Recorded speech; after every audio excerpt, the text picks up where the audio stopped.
All right, here we go again. Week 2 in the books. I'm joined by Brian, as always. Hello. But we have a special guest today.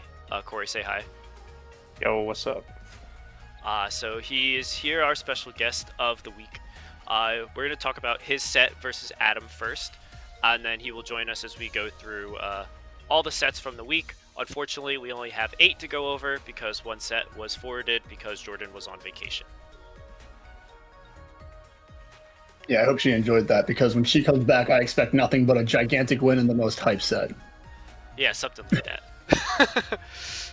All right, so let's get into it. Corey, you can kind of walk us through what you see on turn 1 here. Yeah, so I decided to lead Manetric because it does very well against Adam's 2 very good leads in Skarm and Jolteon. And so when I saw Scyther, I was a little concerned because if we're both max speed, this is a speed tie. But Scyther can't really do much to me, so I just kind of see this as a free T-Bolt.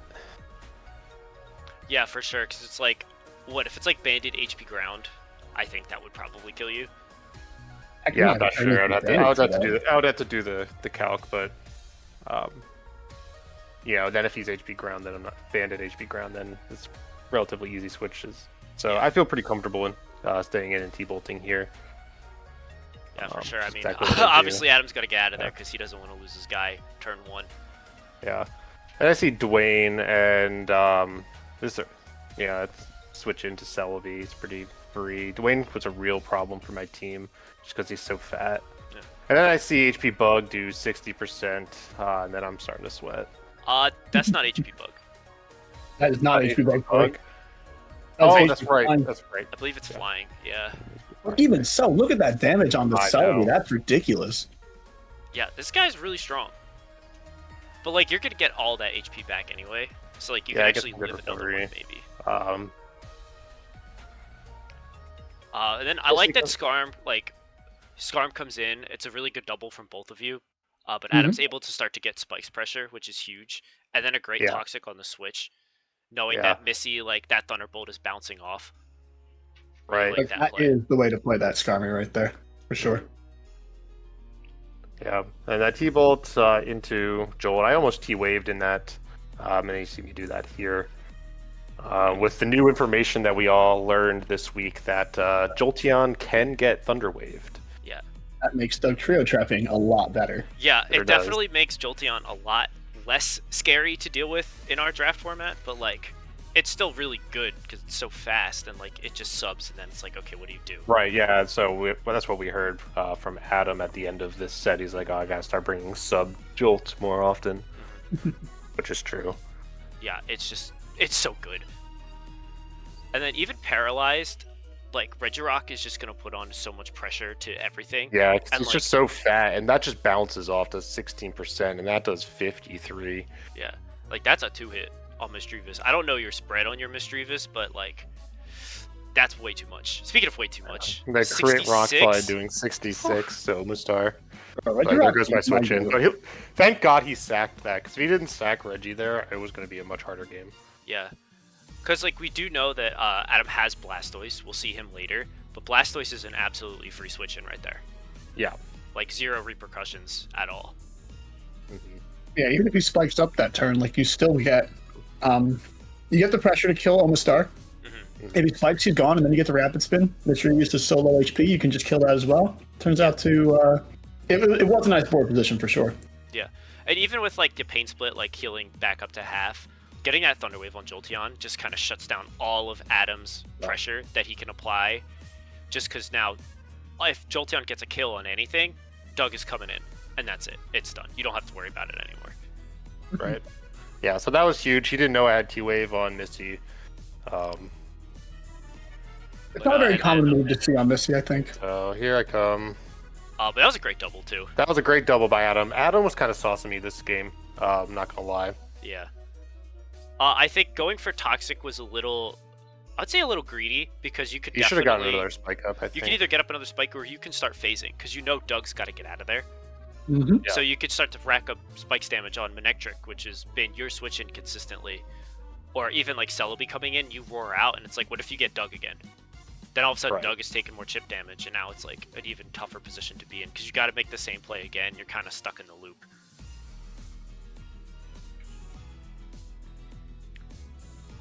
So that's like the one thing. Like I actually mentioned to Adam, like potentially running Drill Peck for this Just set. so you have some offensive. Yeah, so like you can actually hit like Celebi, thinking you can just like subseed all over the place, and this guy especially, just being able to like pressure with Drill Peck. Well, yeah, you could lose your lefties with a knock. It's really, you know, it's a fair trade because you also don't status it with Toxic and give it the guts boost too. Yeah, it's literally impossible to beat. Yeah. He comes in, he cross chops you with a guts boost, and you are dead. Yeah. Also, I'm a big fan of Yawn plus Spikes since I've been kind of jamming that in DPP on ladder recently. Just because you force so many It switches. forces switches, yep. It's just so nice. And then you could just keep applying Yawn pressure. Yeah. Look at Hariyama living, HP flying. Yeah. He's so tanky, dude.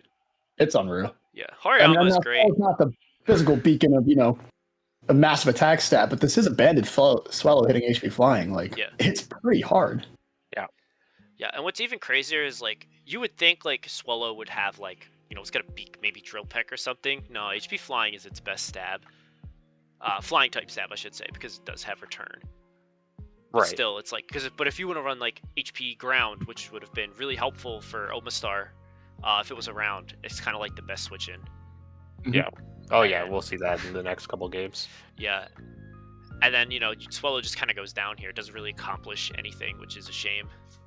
Yeah, because he is a win con, not the win con, but he definitely, looking at the team left, as soon as Manectric goes down, I think Swallow cleans the team very nicely.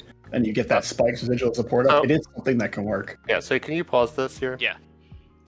So this is where I lose this game. And looking back on it, JT texted me after this set and he asked me, why did I do the double into Manectric there instead of just pressing Rock Slide, which was absolutely free? And the answer is because I didn't realize Manectric was my win con at this point. And so I was trying to call the double into Skarm or Blastoise, but I didn't really need to. I kind of could have just pressed.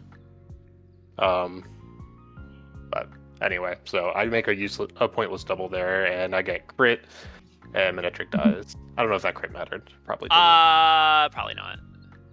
It's a tough double to make too, Corey, because that Manectric is definitely on a timer with the spikes and the toxic damage. He can't hit the field too many more times. Right. So taking unnecessary chip damage is really scary. Yeah.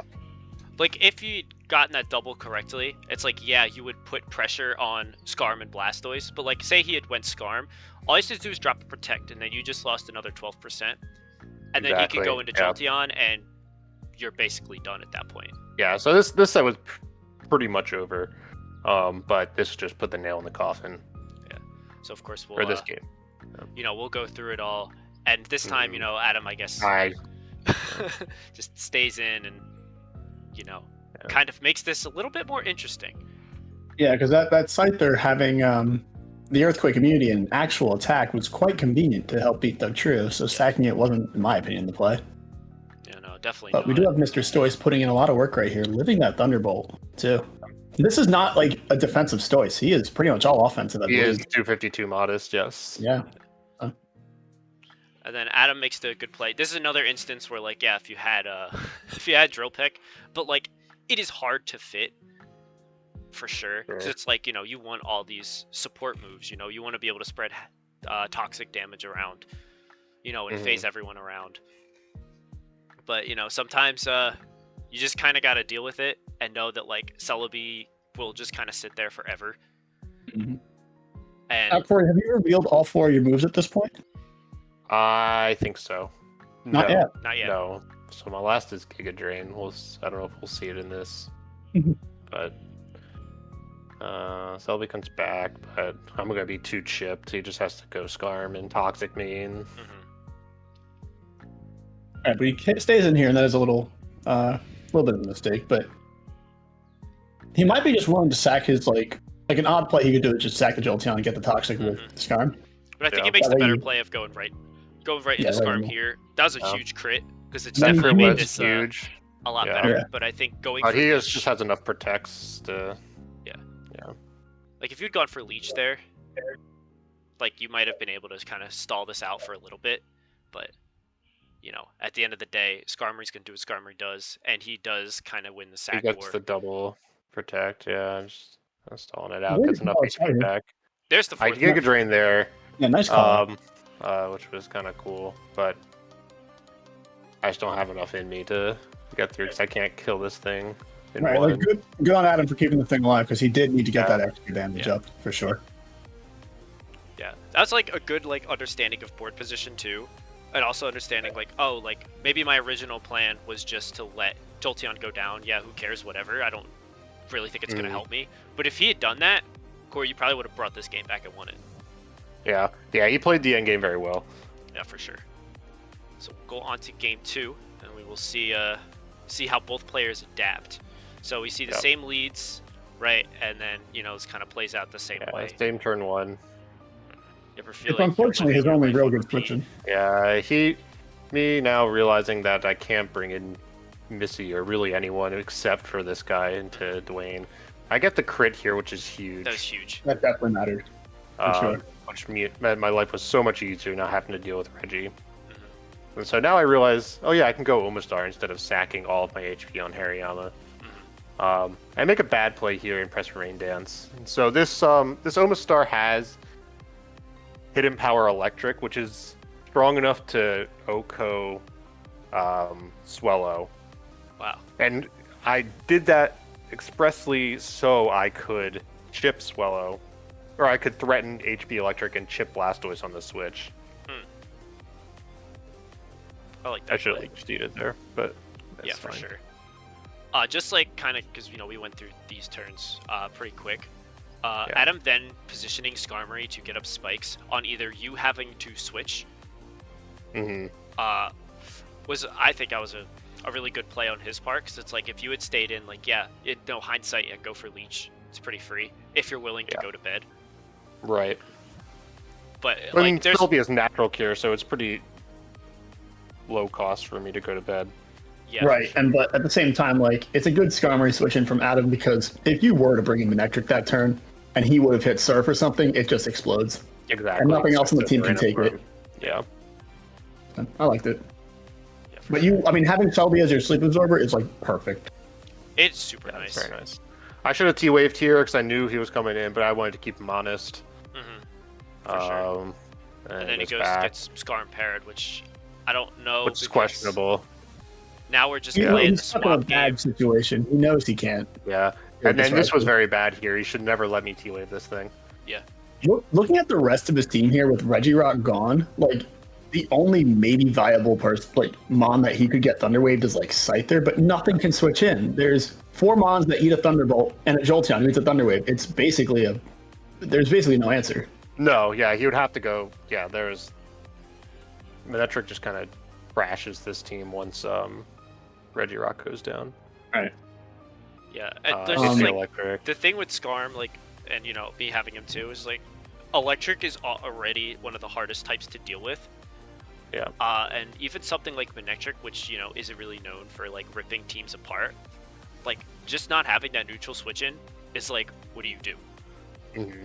It's just so much pressure. And if that was Zapdos, forget it. There's forget it. It's absolutely over. nothing. Yeah. Yeah. It's actually a bad Giga Drain. Yeah, this set I think is just me being carried by my good Mons, even though I'm making not great plays. Yeah. You So don't need to make great plays because you're in a Here position again, I to surf. I don't know why I surfed. HP Electric is absolutely free.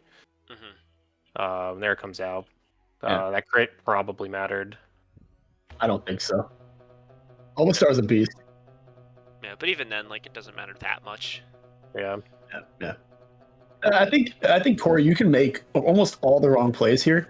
You can sack as many Mons as you want. The fact that you're up 2 Mons, you still have Dugtrio, and all he has left is Flying Type. Yeah. It doesn't matter if you made the right play with Celebi or Omastar. You know your win con, and you already put yourself in a position to basically win this unless Adam gets crazy lucky. Yeah. With crits on Swallow or something. So Yeah. Yeah. Even though like Omastar is weakened, you know, it's like in theory, you know, oh Swallow, he can do it. Use Swallow Blast, but like, you know, Celebi we almost never knew that. dies. Omastar's at 58, so. Yeah, but and now the he's got, previous appear to take any got one 2 of it. layers of spikes up, so makes my life a little harder. Mhm. All of a And sudden, that's honestly Omastar a can't good really switch game in plan. much anymore. I think it's a good game plan to get the final layer of spikes up and attempt to finally do the break. Like, look at that huge hidden power damage here. Yeah. Like, getting that ghost wall out of the way was good, but again, does he get paralyzed? No, he kills Misdreamer. So now it gets a little interesting, and this is where like the spikes damage matters, and this is where the Skarmory team shines. Yeah. But it's just not a powerful wall breaker in Swallow. It's a cleaner. Yeah, here I'm fishing for a full para because I know Swallow outspeeds Manectric. I don't get it on Fort. So then I just heal. And there was real fear that I was going to get swept by Swallow here in the end game. Because like if you But I got think crit with Sylvie is enough Omastar, HP. you know. Yeah. I don't know if the return killed Celebi. I'm going to be real honest. I don't remember what HP it was at. But It probably does. It's probably because you weren't it that would have bulky, been right? at what 61%, depending on And then how Lucky bulky you recovered were. at 67. yeah, I was very defensive, so Yeah, you I probably think you would've were loved that. probably fine. yeah. Alright, so game 3, right? We're gonna see, you know, what happens, and this time I guess Adam went for the speed tie. Yeah. Or thinking maybe you know, change your game plan, but again, you got to keep him honest on that turn 1. Yeah, and so I got lucky there.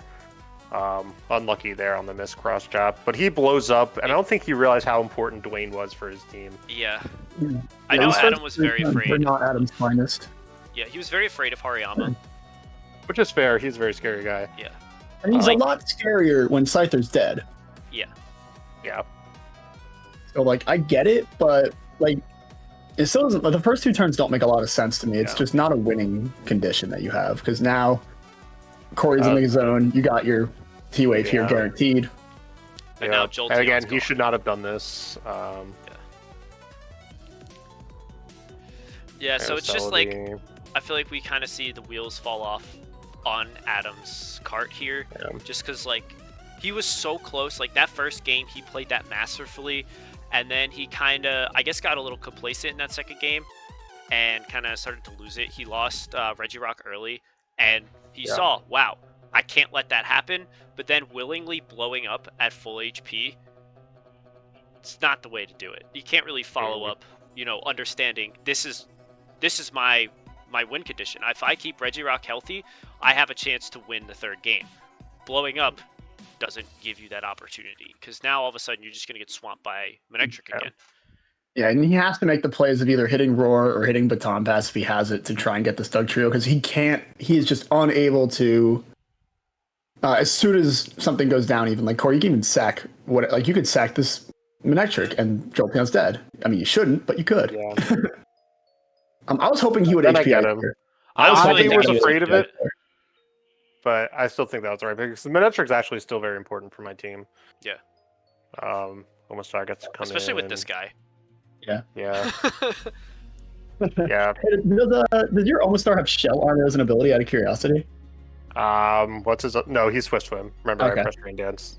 I'll just double check. I mean, you could have just been doing it for damage. Yeah, that was another plan of mine. If I could somehow get rid of Blastoise, Rain Dance, Omastar. It goes kind of very hard. I energy. agree. I think the team is very nicely built, and I think for Adams and the future teams, when looking at maybe a Doug Trio team, because he still has to play Hall, definitely just keep an eye out on like what electric types there are. Pretty obvious one. And Yeah. second, let's try not to lead a mon that's also weak to electric in that case, because Skarm lead is just so tasty and desirable. Yeah.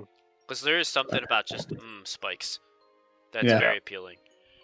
don't I know. would say, just like as we get to like this portion of the game,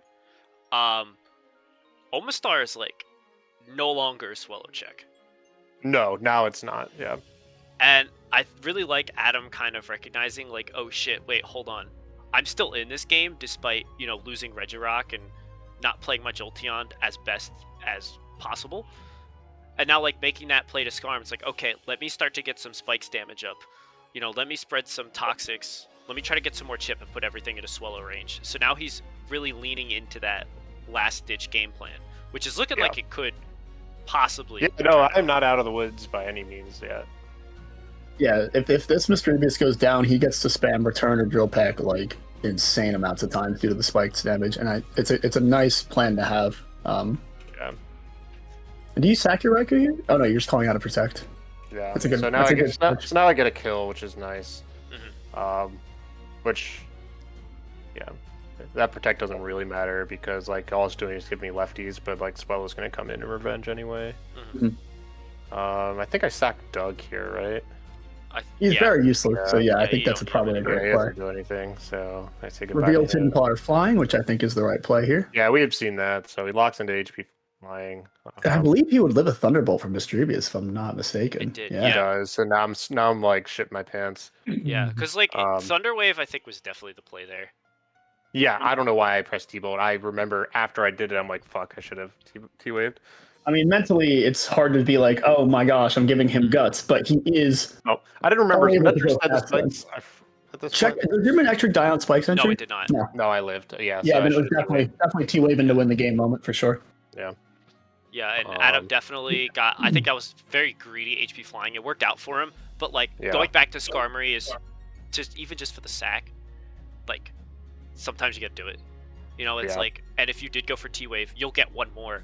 Getting that third layer, Nectric's dead.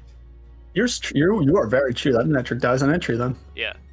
And then all of a sudden, HP flying is the lock-in move, and Yeah. we're in business. Yeah. But But you know, turns out Celebi lives one. yeah, Celebi is crazy. Yeah. I still can't believe He should have pressed undrafted. protect. He should have in pressed protect there. Yes, and 100%. then- But I live But HP if- fly. I live it easily, Live it which well, is yeah. crazy. Hey, so if that didn't crit, you know, If that it was didn't game, crit, but, then the game was over. But it yeah. did not. So you know, that's that. So that was a really fun set. Yeah, Great game. yeah. I was sweating the entire time. Kicked off the series, right? I think did it start the week? I don't remember. No, it wasn't the first game of the week. Yeah. was fun to Regardless, I really liked Adam's mid-game 3 adaptation after play, because usually like past Adam, like misplaying those first few turns, the wheels would just fall off, and that would be it. But like we've seen Adam, especially after SAPA PL, where like he then buckles down and he brings it back and makes it competitive, even when it's like 3v5, and one of those 5 being the biggest counter to everything you have left. So hats off to that for sure. Yeah, his resilience throughout, like I said, has definitely grown a lot in these past couple seasons. All right, so we'll go into our next set.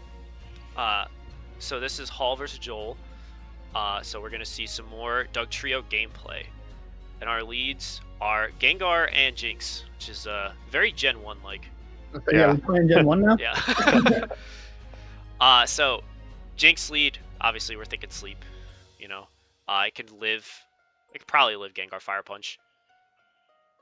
Right? Probably. Yeah, for sure. Yeah, surely. And then kind of just throw off a sleep. But we're going to see Joel go into Lapras and Jinx just going for the kill, which is totally fair. Yeah. Because then, boom, now it's asleep. Yep. I personally think for Hall, like his lead Jinx, even if the sleeping or lovely kiss is unreliable, it's really hard for a team to counter. Yeah. Not many people have counters that can resist Ice, Psychic, and going to bed. So Yeah. That it doesn't exist. You know? It doesn't. It exists only on maybe Hall's team here with like maybe early bird Houndoom if he gets that. Yeah, and he has the He has the that counter, one. so, yeah. One thing here I will say, I'm not 100% sure on the Pursuit and Baton Pass interaction if it's similar to U-Turn. I think regardless, like you still hit BP. the Mon that comes in later on in the set. Okay.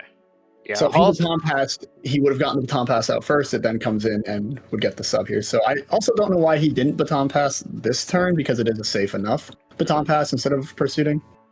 But maybe he just didn't know he had Pursuit and was thinking he was going to get hit by Crunch, or I don't know. But you still have the sub up. At least check it out. Which I mean, Yeah. I guess that also shows that this Espeon is slower than Houndoom. Mhm. Yes. Or at least it's like, you know, assumed so. But we don't know Houndoom's speed tier because we haven't seen it take lefties or anything like that. It is modest 252. I do know that because I saw it. But So one thing, Hall has the advantage here because he just played my subbing Flygon. Now knows just tack on HP Ice and you just beat it. No And matter what he problem wants to do, solved. you just destroy it. Problem solved. So. Yeah, really showing off a nice defensive core here with Houndoom and Weezing, really not letting Joel get any momentum. And here we do see the Pursuit doing a ton of damage. Yeah, it's just one of that those things fun. where like Joel in his last set really focused on that baton passing around like substitute and speed boost and really taking advantage of that. But Hall's team kind of goes against all of that, so it could just trap you down. It's like, yo, you're not allowed to play your game. You got to do it my way. Right. Now we have Raichu up against a sub Jolteon, who this is the coolest thing I've seen all week. And when Corey starts doing this, we're all gonna cry. There's baton pass into Doug. Yeah. sub up, baton pass to Doug. All right, problem solved. Yeah. And one thing I really like here is that Pat didn't just, stay, like, obviously it's banded, but like, let's just say for some reason it wasn't. He didn't just stay in because he had a sub. Because this Flygon can sub, and Flygon can definitely be annoying. Yeah. You just go right to Weezing, right to putting pressure back on. Because right now, Hall has just dissected every single piece of Joel's team. And it's kind of hard to come back from that, especially when like Espeon is kind of the engine that's making his team go, passing Calm Minds and everything. Now that that's gone, Raichu being one of the recipients is gone. It's hard to come back from that, but there's still time for sure. An interesting decision by Hall to Willow there. I mean, you HP Ice the Flygon because unless you're scared of Lapras coming in, like you have no reason not to. Yeah. I mean, Flygon can't touch Weezing, Yeah. so you can kind of mess around with it a little bit. Yeah, it also kind of keeps him honest too. Because it's like, you want to make the move to go into Lapras, you got to eat a Wisp because now he's gonna do it this time. Now Lapras is burned. Yeah, So you're gonna have to rest eventually. And I now, don't believe you there's gotta, like any Flygon set that can deal with Weezing. Unfortunately, it's there is very tough. We saw your attempt at it last week, Matt. It was not pretty. It was not great. No. But now we have an even bigger problem. That's Jolteon on the field and nothing that can reliably switch in. Yeah. Similar to what we saw with Manectric last game. So sacking the Flygon there, I get it. Yeah, for sure. And I like the BP, right? Don't fuck around with it. Just go right into your wall. And this Hitmonlee is definitely banded. Yeah, he is And for then sure. it's free Wisp. Now Gengar's taking chip damage. That's so much damage. Notice he's not lefties Gengar. It's not leftovers. Yeah. Oh, Brian, there it is. There's our It's Wisp different into counts. Fire type, into Flash Fire. Yeah. Yeah, no Flash Fire. There we go. Yeah, so no Perfect. Flash Fire boost for Houndoom, but Houndoom's just gonna trap Gengar and take it out because there's not much Gar can do to Houndoom unless it's running like Hypnosis Focus Punch or So I definitely just wanted to do mechanic now where I saw that Wisp turn 1 burns, but the lefties recovers before the burn. Mm. So that's interesting. Yeah. Hall finally losing him on to this Lapras Surf. I get it. He's in the end game now. Yeah, he you don't he need just Houndoom needs- anymore. He's literally done his job completely perfectly. Shut off Gengar, shut off Espeon. Yep, and now it's Burned. gonna shut down Hitmonlee. But it's banded, locks into Earthquake, and Weezing is just gonna sit here, and we're gonna see the burn. But at this point, like, I believe he kinda forfeits very soon. I believe he forfeits, yeah.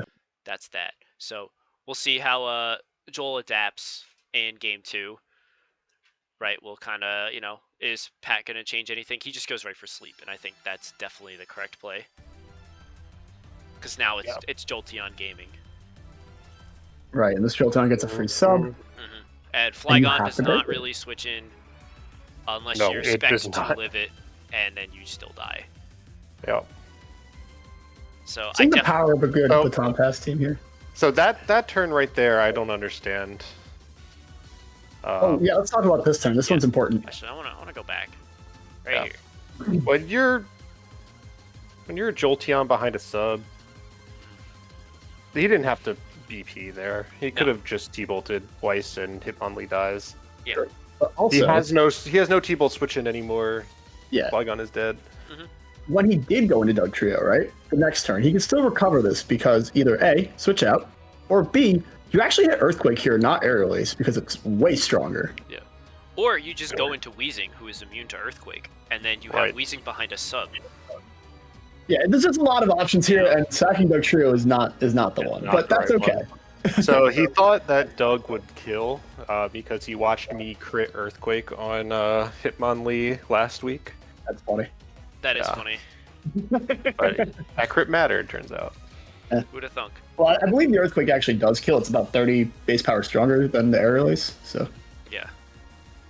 So Might now not matter. the whole Calm Mind pass is alive and well. For sure. You know, we have this Raichu who's looking a little bit threatening at this point. But even with the wish, like, it can definitely kind of stick around. I don't know if that Raichu was carrying hold item wise because it wasn't lefties. No, it was probably that same Never Melt Ice set from last Oh week. yeah, because of the Doug Trio last game. Yeah, I can see that. So, so now we're gonna see some Espeon shenanigans, or are we? Oh yeah, because Houndoom is here. Here's where it gets interesting, right? So here's the baton pass in the pursuit turn, and now Hitmonlee takes the pursuit, and it does not break the sub. That's so cool. Yeah. Very cool mechanic. Yeah, I think Pat should have stayed in because remember he's behind. You're behind a sub. You know. Yeah. It's a choice locked Pokemon. You might as well break its sub and not worry about it. Yeah. So. As long as Espeon's alive, we're gonna like. Weezing's not gonna be able to come in reliably. Like. I also don't know why in that turn we didn't get a baton pass into the Slappers if you were gonna call Mind Boost it. Yeah. Because we've already seen that you could BP out of pursuit. Right. So just a little thing there, just an unfortunate waste of a Calm Mind. Yeah. Which I mean, now we're 4 turns later, we're back in the same situation, and we're doing it again. But I like Pat going for Crunch here, just because like this Espeon is really not that threatening as long as Houndoom's around, and with that Spadef drop too, all of a sudden Jinx is looking very strong. So now someone's going good. Fun fact here. This Jinx is Lumberry because he was afraid of synchronized bouncing back sleep. But for you guys listening at home, it does not bounce back sleep. It also does not bounce back freeze. Yes. Right. Yeah. So I don't know why. It'd be really funny if it did. God, But that'd be so funny. But hey, Blastoise is here. Oh yeah, we did didn't see him game 1. Yeah. Welcome. Yeah. And a fantastic surf call out there. Yeah, that was good for sure. Press and surf there are the crazy very players. greedy play from Pat, I think. Because like, do you need Blastoise that much? Like realistically, unless you can't really touch this thing. I mean, I like getting the Toxic off. I just don't like sacking the Jolteon. Yeah. No. Which I mean, of Like, course, you still have you're this Jinx looking that can for come in. Yeah. You know, it is what it is. You know, he's still up in momentum. Oh yeah, for sure. I mean, the Lapras does have Heal Bell, so that does make it a little bit of a problem. It's a rest Heal Bell set, I guess, but you just kill it. I don't think it was. Yeah. And then, I mean, Weezing is here, and it is just going to wall Hitmonlee forever. Yep. And This love that Hitmonlee double. is basically 5v6. Yeah. And then more BP. Joel quickly figured out how important it is to just BP out on Houndoom every time. Yeah. Unfortunately, he's losing his Houndoom answers as Hitmonlee's so low, and nothing else can take a crunch. So. And look at that. Great double. Yeah. Just knowing immediately, oh, he's been doing this every time. All right, let me put the ball back in my court, and let me start to apply pressure. Maybe start to get something going with Gengar. Yeah, and we see more doubles. Now we're gaming. Not a good double because there's no spikes. And even if there were spikes, Weezing's immune to it. So you're only trying to get Houndoom down at this point. I think Calm Mind with Espeon is the only answer you have left because it is a special attack. You can at least potentially live one and then baton pass that to something else. Possibly your Gengar, and that's your only answer left, right? I like going right to baton passing Blastoise here as a mid ground, just because you don't care about like anything. And now that T-Bolt puts you in the torn range. Damage. No, that's not torn. No, not yet. Not torn range yet. It will be next turn. Assuming he lives, which he does. He gets full And he power. realizes. No, he Look at doesn't that. get full power. Boom. Big Blastoise. This is a Blastoise pack. Oh, for sure. But stacking Blastoise Like this video is. if you like Blastoise. If he's your favorite Gen 1 starter, like this video. I better see at least one like from Adam. You'll get one from me too. Hey, let's go. I'll like it, but he's not my favorite.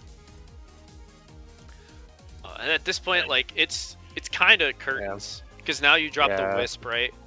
And it's like, yeah, you're synchronized burned, but like Espeon is now on a timer. Yeah. And so what's it gonna do? Falter into Houndoom repeatedly? Yeah, I'm not even sure. And that's like the game was over. Yeah. So it's like, imagine if Pat was able to fit spikes on this team consistently, this game would have been over in 23 turns probably. Yeah. Like that right in half. This speeds everything up.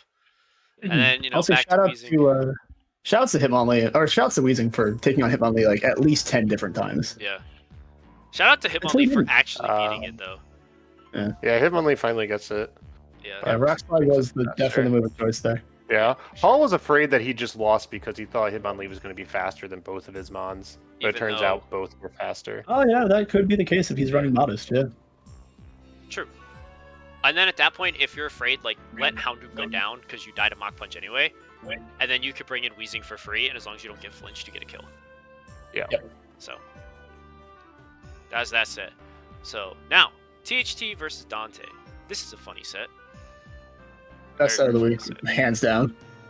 Yeah, so this is a set full of tomfoolery and good times. So, Dante's pulling out Old Quagsire. As far as I know, this is probably the same spread and set as last time. Most very much like it, yeah. Yeah, that's probably right. And there's just something about this set, like moveset, and Dante, he just has it figured out.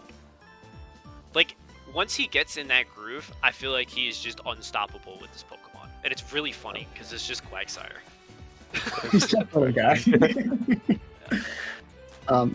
He right now is putting the Cloyster to bed and letting all the spikes get up, but I don't hate it. Because I don't actually think he has very many Cloyster switch-ins, weirdly enough. Yeah, it's kind of just Quag, you know? Like, you could just kind of sit here, chip it down, there's sand. And, unfortunate sleep turns, too. Yeah. It's a little unlucky on Chris, for sure. Getting all 4 sleep turns, I believe, here? Yeah, all 4. Yeah. Because there was an explosion, so... He said, he told me he wasn't tempting to go for Explosion. Yeah. Really cool. But now, with the no longer sleeping Cloyster, we are free to sleep this Mon instead. Yep. Which is definitely the right play here. Yeah. If you're willing to stay in. Yeah. There's one thing about Yawn is, like, you can't just switch out sometimes, too. Yeah, sometimes you might get double yawned.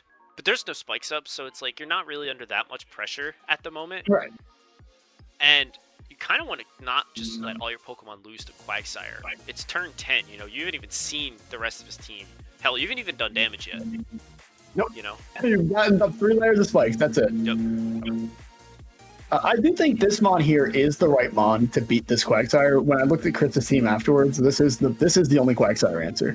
And he's trying to wake up here, and I believe rest. Which is funny. But it is not. They are not. They are tired. Yeah, very sleepy. So, due to the Sand Chip, actually, and Quagsire's decent attack stat, he had to switch him out. Yeah. And then I like the recognizing that, oh shit, wait, it's probably going to have Ice Beam. Let me get out of there. Was pretty good, too. Yep. And then it's damp, so you can't blow up on him. You can't blow up on him. It's not the water absorbed from week 1, which is hysterical. Yeah. It was a great adaptation. Yeah, Chris said to me, he said, I need to get in and boom this Quagsire. And he puts in his Banded Registeel and tries to boom it, and then goes, oh my god, I can't boom it. How do I beat this thing? Yeah. So this one is definitely a tale of, you want to prep your team a little bit, knowing it's like, hey, what if I can't boom Quagsire? What's my game plan now? Right, because look at this team that's left and ask yourself, who's the Quagsire Slayer? Yeah. Probably. None of them are carrying a grass move. Yeah, that we know of. That we know of, but I mean we can assume. Yeah. So. Because we would have seen it, by exactly. Also, we see Shadow Ball Blissey. This Funny. is definitely a Danteism. Don't do that. Yeah, Blissey bad Shadow Baller. Remember the physical special split existing. Think Yes. the Evolutions plus Dragon are special. If they're not those types, Blissey should not use those moves unless it's Seismic Toss. ever. True. Your attack stat is literally 10. I think it's 5.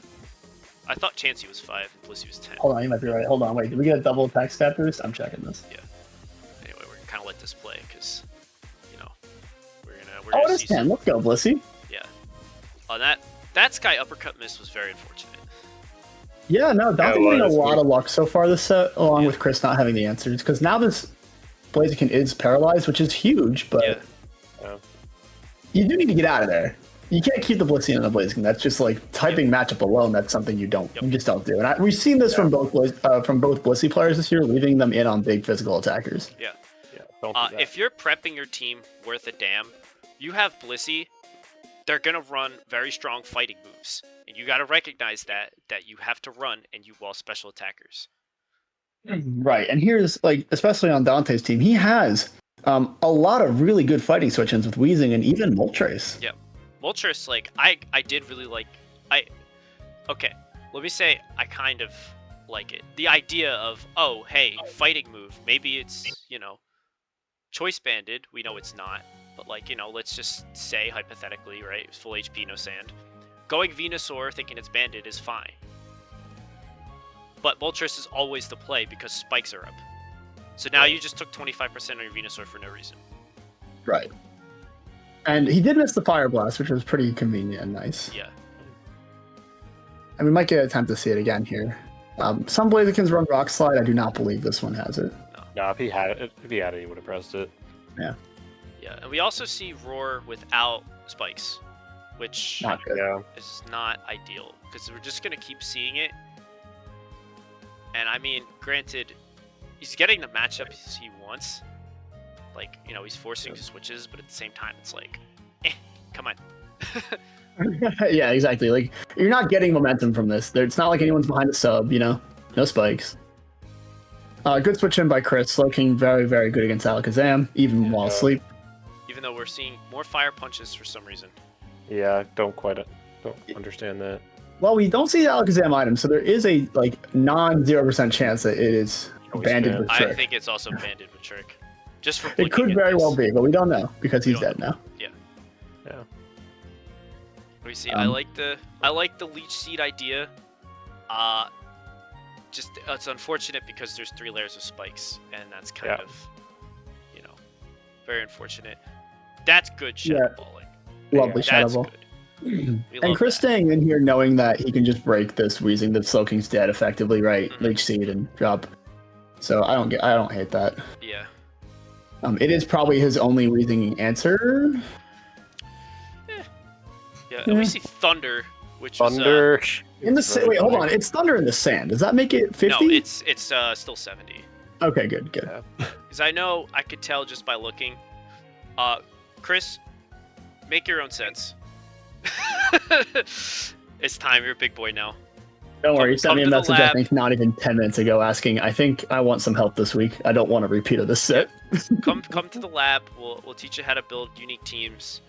Don't rely on the standard sets because sometimes, They're really meant for standard play, not for draft play. Right, yeah, especially in draft when Like, you can know base what them you're off of it, but you doing. gotta, pivot a little bit, a few things. Like, even just moves. like Dragonite with Thunder on this team makes almost no sense. yeah.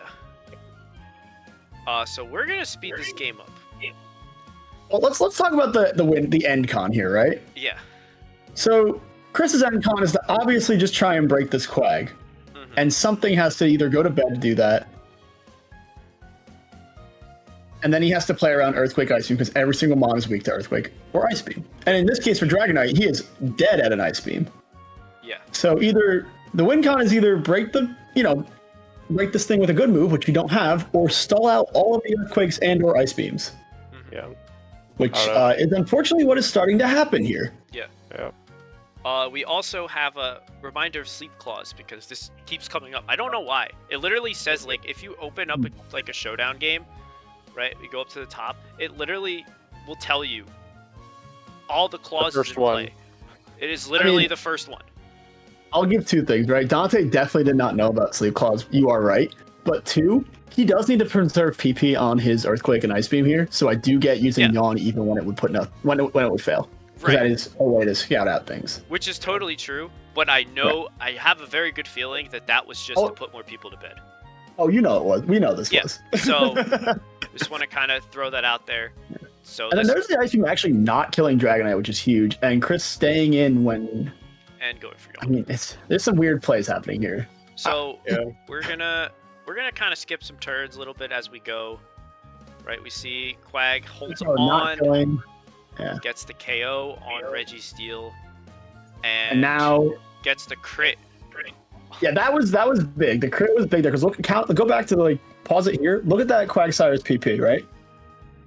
With mouse over him. Yeah. 3 earthquakes, right? 3 earthquakes. There. There's a world where that T-Tar lives at least 2 of those.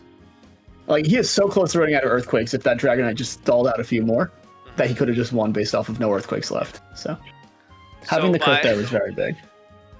So this is the legendary Quagsire 6-0. Yeah. Yep. Quagsire sweet. He's a beautiful mon, Matt. It's beautiful. I made Quagsire spread for Dante week 1. This is him. He's doing it. I put a plague upon us. I'm sorry. Yeah.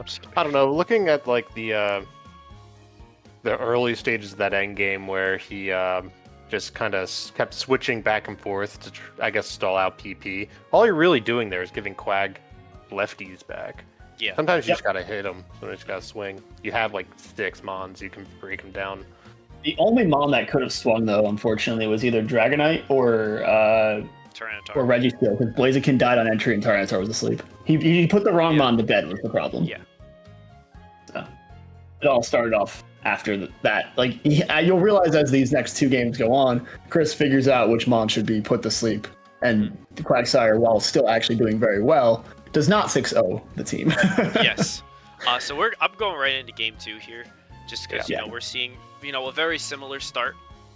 A bit more offensively paced from Dante, not clicking. Oh, let's go for protect, right? Like he's just throwing out earthquakes now. He's Over getting and the over, damage to stick, which is good. I like that. Yeah. And we're not wasting our time. We're not staying in. Going for more yawns that won't do anything. Earthquakes for minimal damage. We're trying to make some magic happen. I love that knockoff there. Yeah. Yeah, even though you sacked Alakazam, Slowking no longer having lefties in the sand is gigantic. Yeah. This really was not going to be Alakazam's day because there is Tyranitar. Correct. So Once again, move pool issue on Blissey. Like, a standard Blissey might have done a little better here, Yeah. or just hitting T-Wave because you can see the Shadow Ball isn't doing damage, Yeah, just start spreading Para. and it wouldn't do that much damage to Slowking. Like, obviously, it's super effective, and that's Dante's like looking at the typing and pretty much probably what he's thinking there. Yeah. But Yeah. you can generally base a move's strength off of how well it hits other mons of similar statue, and you can just see the Shadow Ball's not worth ever clicking, so don't click it anymore. use Even the if you put it on calculator. by accident. Yeah. So again, we're going into Venusaur on, gets bailed out by the crit, but go Venusaur on a fire type. It's not the greatest idea. This is again, since we're going Quagsire is pretty free, and then we see Venusaur explode. Yeah, HP Flying Dragonite moment. Yeah, Not even banded either, just explodes. he just died. Yeah. Oh, then we got good old Quag is back. He's doing it now. He's back. Slowking doesn't have lefties, which Yeah. is The most important part which of is this really turn for good. sure was forcing that Slowking to rest, without the lefties. now this is an instance where you need to get your Quag out and you need to start to apply some more momentum. Yeah, there's still something in the back. Like, I know the 2 mons in the back don't want to come in on Slowking. There's Moltres and Weezing, Yeah. for sure. But like, Moltres you- has HP Grass, assuming standard. Assuming it was built coverage. correctly, yeah. Yeah. And on top of that, like, it takes a little bit more game knowledge to note, but you saw last game how important each and every Earthquake was on the Quagsire and how good it does against the team. Wasting it on rest Slowking is just not. It's just not going to give you the end game you want, so you do need to get out here. And Weezing probably can do more damage to this with like a Sludge Bomb, and it has it. Yeah, for sure. And then Chris subbing an Ice Beam and getting frozen here was Frozen, peak yeah. comedy. Yeah, sometimes you just fuck up. you know? Yeah. You make an oopsie. And, And, then he's getting bailed out here too. Yeah. Wow. Like, I think they're both making reads at this point about who's going to, I think he's still trying to catch, a Dragonite switch in, because I think he actually does have Earthquakes left. Please tell me. Okay, good. Well, that was a And he big gets an throw. Earthquake crit. Yeah, we still got We're Earthquakes. popping off. Yeah. This is technically a win con here, but because he hit Ice Beam turn 1 and not Earthquake, he didn't get the 3 hit. So Yeah. lots of like little standard like So we're gonna kind of skip through here. this interaction for a bit. yeah, we're watching the same thing over and over And again, now but the Earthquakes are gone. boom. Earthquakes are gone. And here comes Moltres with Steel Wing to Steel 25. Wing, Don't baby. run Steel Don't Wing. run Steel Come on, Wing, Moltres. run HP Grass. Another I don't instance know, where guys. you need to look at your Pokemon stats and go, I'm gonna use the bigger number. Yeah, for sure. It's unfortunate too, because Moltres has like 90 attack. It's not terrible. Okay, but like real talk for a second, the fact that that Weezing just learned Dragon Dance, It's terrible. I unironically think that DD Weezing would cause a massive problem in this endgame. Yeah. Oh my god. Yeah, no doubt about it. I was popping off. Yeah. Especially with the Wisp. Like, if you threw out that Wisp instead of Sludge Bombing that turn, and then getting up a DD, all of a sudden Weezing is a little bit threatening. And All of a Trantar sudden being Weezing burned, can win. you know? Reason number like 72 why I love Mimic Weezing. But a big crit by Chris here to get through that burn damage. Yeah. Um, And now we're kind of seeing, we're seeing a little bit of funny stall. funny stall. Thanks, Quag, do Quag things. And And luckily, there is someone still in the back able to deal enough damage because you do realize that the last 2 months there were sleeping and frozen. yeah. So like, whew, Quag taking out like what, 4 more that set? Okay. Yeah. Quagsire being the total MVP. I Right. love turn 1 yawn, Turn 1 yawn, immediate very good. pressure, Yeah. And getting the spikes, get him down. Cloister is the spike spot, honestly. Yeah. Spikes boom. Yeah, that's all he does. And you can spin. You certainly I could. guess that's true. Sure could. All right, we're going on speed. We're gonna kind of go through this one kind of quick because I feel like we've kind of seen how these situations have played out thus far. Yeah. And Weezing going down also frees up Registeel to kind of throw off his Right. big moves. Yeah. And then Dante throwing off the Thunder Wave on the Switch, really good. Love that. Very good. He stopped shadow balling. And then getting Blissey out too. Big. Yes. Like these are good plays Yeah. now. Getting rewarded by a full This para. is the one set that maybe shouldn't be fast compared to the other two, but I think it's because I really liked Chris' adjustments this game. Yeah. And then throwing the out the rock Rock slide. Slide immediately, putting the pressure down. Not Yeah, bothering. Weezing's dead. There's nothing that can take that hit. Yeah, I Only mean, he's- Flag. yeah, now EQ is very free. Something I want to point out, or I just want to say to both players, right? I liked Chris's adaptations out the set, knowing who needed to go to bed, figuring out what his win con was against Quag, which was this Calm Mind Slow King. And then also just like not letting, in this game 3, really keeping his Mons healthy and alive compared to the other 2 games. Like, he still has all 6, and they're all at relatively good health. So, as for Dante, I believe he just needs to get more value out of his switches. He knows how he understands how his Quagsire works, and he understands what he wants to do with his Weezing. But I feel like he's still trying to figure out the other 4 Mons on his team. And once he does, he'll be able to make these switches more confidently, because there's a lot of time we're just getting moves like we're seeing right now with these Ice Beams and Earthquakes not doing a lot. Like, have more confidence in the rest of your team members to go deal with this. You don't have to stay in all the time on a bad matchup. Yeah. It's like, what are we ice beaming for? You know what I mean? Like, we do have Earthquake. It is an option. Because now it's like, here comes Slow King. It's like you're saving him for when he's awake. Why are we doing that? You know? Right. Or the whole time, if this Blissey had any moves to deal with it, like, that comes in and sits on it forever. Yeah, and then crit for good measure, just a big fuck Yeah. you, Quag, get out of my face. And then, Quag will not be taking any more souls today. yeah. So obviously, like, we got Blissey here, and Slow King is not threatened because it is Shadow Ball. Right. If it And, was Magic Toss at the game. Toss, yeah. This, and it has Oh, Fire they Blast. have We Fire finally see Blast. the last move. I think it's funny that Fire Blast does less damage than Shadow Ball in this case. Yeah. And then Is at this this 50 point, times special? this game Yeah, this is game done. is over. Yeah. Yeah, the Slow King sleep at the end. Very nice, Mon. Very good pick. So Slow King Good kept its job, Chris. Coming lefties, back. and it was able to do it. Yeah. So, very good adaptation from Chris. Honestly, still good shit from Dante. For sure. It's just a matter of understanding more game sense and knowing when to do certain things and what moves to put on certain Pokemon. Again, always ask for help with that, Because, like, in the battle, like, you're doing really well. It's just in the builder, we see the struggles where you don't have the tools to actually do what you want to do. Yeah, that's all I got. You guys got anything? No, that's all. Very funny set. Very funny. Yeah, definitely some good memes coming out of that one. Yeah. Well, here's another funny set. Chris Will playing from the phone set. Ethan. Yes. So here we go. We see Zapdos versus Ninjask. Spoiler: Zapdos is a very good matchup into Ninjask. I know this is alarming for a lot of you to think about. And we see Silverwind and the boost. And he gets the boost. All I'm gonna say is this is my favorite thing to ever see out of Ninjask. Is okay? I don't care that I'm running Silverwind over a stronger bug move. I want the boosts. Yeah, it's incredibly good. It's funny. Now this gets passed to something way better. Like that guy. Yeah. Although it is a little funny to bring in a Metagross on its biggest counter potentially. Yeah, and it's not just any Metagross. This one's got Psychic. And now all of a sudden your Metagross is dead, and I feel like he didn't take the advice from last game, but I do like that he passed a bunch of boosts to it this time before he went out.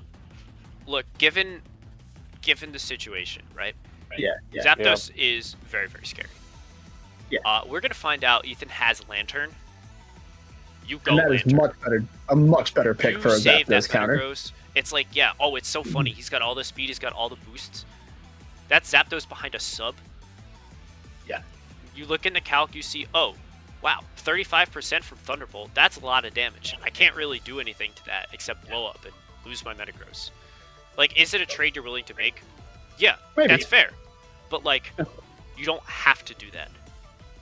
Right. And I really like Ethan's team build this time. Well, maybe one or two exceptions, but I love the idea of just getting the boosts up to Metagross. There's a Lantern, there is a Clamperl, and just rocking people with it. But you're right. Like, even if you don't even look at the defensive stats of Metagross, and you just look at what moves he's carrying, Meteor Match, Earthquake, Explosion, or whatever fourth move you want, generally you don't have a move that hits Zapdos behind the sub. So it's just not the right pass. Yeah. No. It's like if you have Rock Slide, that's a different story. Right. But, And here comes Will hitting Ice Beam with Nidoking when he had Sludge Bomb and is banded. So I'm not entirely sure why he was hitting Ice Beam, even though the Metagross was dead. That's because now he let the Clam come in, and this Clamperl at 2.5 times speed is hitting harder than a Mewtwo. So, what is your answer? Does Clamperl have Surf? Yes, Hydro Pump and Surf. Why isn't he clicking? I don't know why he's hitting Ice Beam. That's a very good question. If he pressed Surf there, he might have just won the whole game. I think he just won right there. Absolutely, agreed. It's just much stronger. Yes, Fab. Yeah, very good. Mm-hmm. But now this is a mom here I don't get from Ethan and the team builder. We're bringing Mantine, but I look at Will's team and I don't know what it's here for. Haze. He doesn't want to lose to Credilli. Oh, it's for Credilli. Never mind. This makes sense. I don't know. I can't believe we just had to prep for Credilli in a set. That's crazy. Right, but it's hard to bring 3 water types versus a Zapdos team. Yeah. Credilli be damned. You have Metagross, you don't give a shit. You have some Ninja? Yeah, you just don't care. Yeah. We're also going to learn about the move Focus Punch today. This is not banded. Is this banded, Braylon? No, it used Spore first. Right. So you know it's not banded. Everybody should learn how Focus Punch works. If you get hit during the move, it fails. So, you can only really do that safely behind a sub, or if you think your opponent's going to switch. When they just bring in a new mon to take a Focus Punch, it's very likely they're just going to swing at you. Yep. You have Sky Uppercut on Braylon. Go for that if you want to hit damage. Mm-hmm. It's a very important mon to your team, Ethan. I think you need to keep that, let him actually rip off the damage he's designed to give out. And actually, a little small thing at the end game here. I remember Will asking to bring up the calculator on my phone so he could calc if that double edge would kill Lantern, because if it didn't, he lost the game. That's true. Yeah, no, it definitely could have. So even all things considered with how Ethan played, I think it might have even been a damage roll. He almost won this game. Yeah. So good for him. Trying to stall out the double edges, it is it's not going to be so enough. We're just going to kind of. He has 16 double edges. Yeah. 24. 24? Yeah, so. Okay. Just not enough, but Ninjask trying his best out there, not quite doing it. If he had like- HP Rock, he might be able to do it. Yeah. So as we've seen, right, Zap is gonna sub. You know. Ninjaska's gonna sub. Yeah. Yep. We're gonna see. The little hyper offensive start here. And he gets the boost again. He gets the boost again. What a gamer! Yeah. He is gaming out of his mind. Which is crazy. This This is is like- wild. This is the high variance that Ethan's team brings. Yeah. It's not reliable. It's kind of stupid, but when it works, it's almost unbeatable. You know? And we see him pass the lantern this time. This time where, we like, finally see it's like, the all right, this was a mistakes. good pass. Now all of a sudden, Lantern's looking nice. Yeah. Yeah. Look how much this HP Grass does. 30. 30. Look at And now this Lantern's sitting at like 600 speed, so you can't even revenge kill with Aerodactyl. Yeah. I want Ninjaskators right now to write me, like, message me and say why they're sorry. I won't.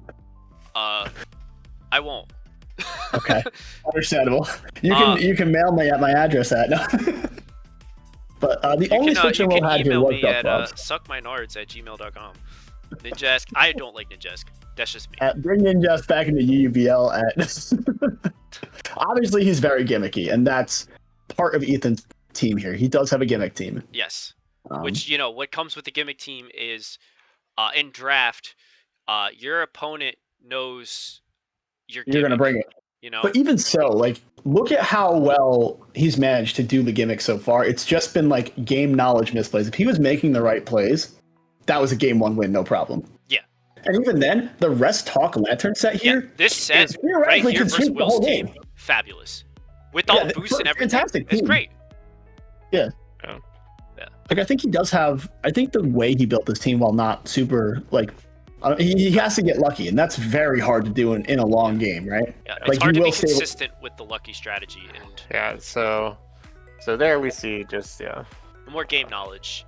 Yeah. Knowing that Oh, yeah. rest, you sleep for 2 turns and then you wake up. so you don't need to press sleep talk there. You could just surf You this could just hit on top, start and all of a swinging. sudden everything dies. Yeah. Yeah, definitely keep that in mind for any rest talk set for any mon that's using it, for everybody, not just Ethan. Even if you're not even Will said if he knew that he was going to wake up that turn and he either hit rest or hit Thunderbolt again, he said, I lost the game. And I Yep. said, yeah, you do. you did.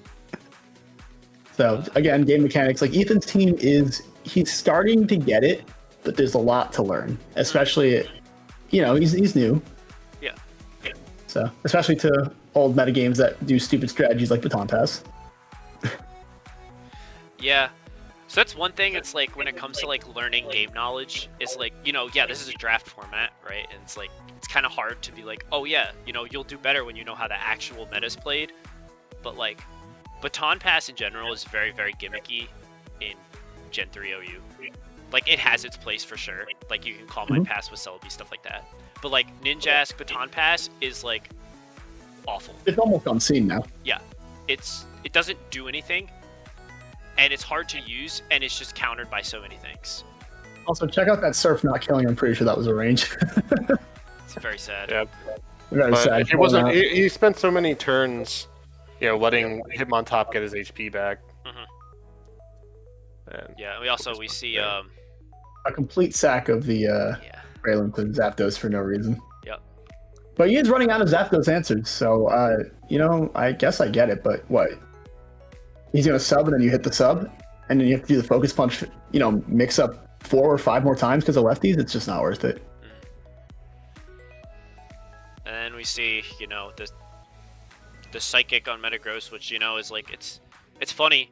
It's like Bix Metagross is very solid, but like, you don't Man, have he that wishes he- earthquake, you don't have that rock slide. He really wishes he had Grass Knot. There is no grass knot. Exactly. That's what I mean. Yeah. And once again, we're getting to the point where Ninjask is starting to become the final mon again. And I mean, as much as it's hard not to be because you're always passing it to a different mon, like, And he gets I it. think What is going on? brother, it's 1 in 1,000 at this point. It's unreal. It's insane. It's actually, he should get a lottery ticket. Yeah, for real. And the But he worst only part has is, one mon left to pass it to, and this is a very unfortunate mon to have as your final mon versus Zapdos. yeah. But again, like, Will doesn't care. And Will makes a baller sub play there, actually. You sub 100% always. Because, Yeah. like, you're not threatened by Ninjask at all. And you get all your Nope. HP back because we're seeing, all the passing, trying to accrue more boosts. But, like, what are what are they gonna do at this point? You only need like 2 speed Yeah, to exactly. outrun Zapdos with everything. So it's like, you know, you sub once, you get your 1 boost, and honestly, sometimes that's just enough. Exactly. And if there was maybe a better recipient in the back that wasn't a Mantine taking super effective 4 times damage from Thunderbolt, maybe this game would have been back on because of the 3rd Silverwind boost in 3 tries. But Yeah. Zapdos is just that guy. He's so scary and strong. That's big Yeah. Zapdos. Lord Zappington's my best friend in the world. Always Absolutely. comes through. But a good game by them. I'm glad they actually played it. Please don't play at 10:30 on a Sunday again. Come on, guys, get your games in earlier. Yeah, please. Oh, this is my Make set. Matt stress less. Yes. All right, so this is my set. I'm up against Up off David's. King, This is basically the OU match. So we got the Skarmory team versus the Tyranitar team. And I lead off with Medicham into Tyranitar. So turn 1, for this entire set, I am in the driver's seat. I own all the tempo, and it's great. The power of having a good lead, or even just when you make the right prediction lead, even if it's a bad lead, you just win that matchup. This is the game, the set that shows how strong that is. Yeah, for sure. So it's like David's really smart because he knew how hard Medicham was to deal with for his team, that he still led with Tyranitar because he valued sand just as much. Having Protect to scout, like if I wanted to make plays. But given his team, I have no reason to not click Brick Break always. Because look at this, Gligar best switch in, 51%. That's Literally dead. not a switch in. It's not a switch in. And you'll notice he's not lefty, so he's forced to switch again. Wow, that isn't that a hold sweet on. We got no. Hang on. Can we see a Suicune Sprite if we go like this? Yeah. Alright, there we go. So we're gonna switch it up. Huh, that's a new There one. it is. It's back. So David also, his spin option is Armaldo. And Armaldo can't really do anything to Skarmory, so I'm very comfortable to just spike. Yeah. And at first I thought, oh my gets god, this is He minimum gets the speed worst Suicune. switch in. Yeah. And then I get Raikou, which is awesome. Obviously, he's roaring there to try and get the Raikou. He switched back out, but no spikes up again. Empty roars are not going to do a lot. Yeah, and even I'm running an Adamant Max Attack Flygon. I don't think I kill. That's funny. That's really funny. So I have Here to we go got for it anyway the because I Tracy don't know view. if he knows that. Yeah. And let me talk about Porygon real quick. Doc. So Porygon's whole thing is Trace, right? You know, in OU play, traces Dugtrio's Arena traps it back. Correct. It takes Levitate from Flygon. Right, In a what builder, do you see here? I had this horrible thought. If David was able to pull off an agility pass to Porygon that comes in on my Medicham and gets pure power, Yeah. that would be very scary because it would still have Recover and Bolt Beam, and that Tri Attack hits like a truck. So I'd be very, very afraid of that. But that spoiler, that doesn't happen. So Very, very, very, very difficult to force that interaction. But even so, Porygon 2, I think, is 100% a fantastic bond to bring to you. oh, it's fantastic. Being able to in not just general. only trace the Levitate, but trace the Water Absorb for Vaporeon later on, potentially. So I gotta get that bitch on a timer immediately. Yeah, I don't know. I don't like David staying in and dealing 30 to you know this Skarmory has toxic. Don't let your duck get toxic. Yeah. So he's willing to chip down my Skarm, which is totally a fair play because Yeah. so I got full parrot there, and of course I want to get spikes. So I know I'm thinking he wants to recover or anything, but I value having more HP because I need this thing. And I like taunt on Chimecho. Also, Chimecho is here. Yeah, this That's thing has fair. been here more than I think Dragonite has been on Corey's team. I don't know. It's crazy 2 how for much 2 instead Chimecho's of 1 getting for used 2. this season. No, yeah, 2 for 2 instead of 1 Yeah. for 2. Yeah. But he's got a very interesting set on this Chimecho.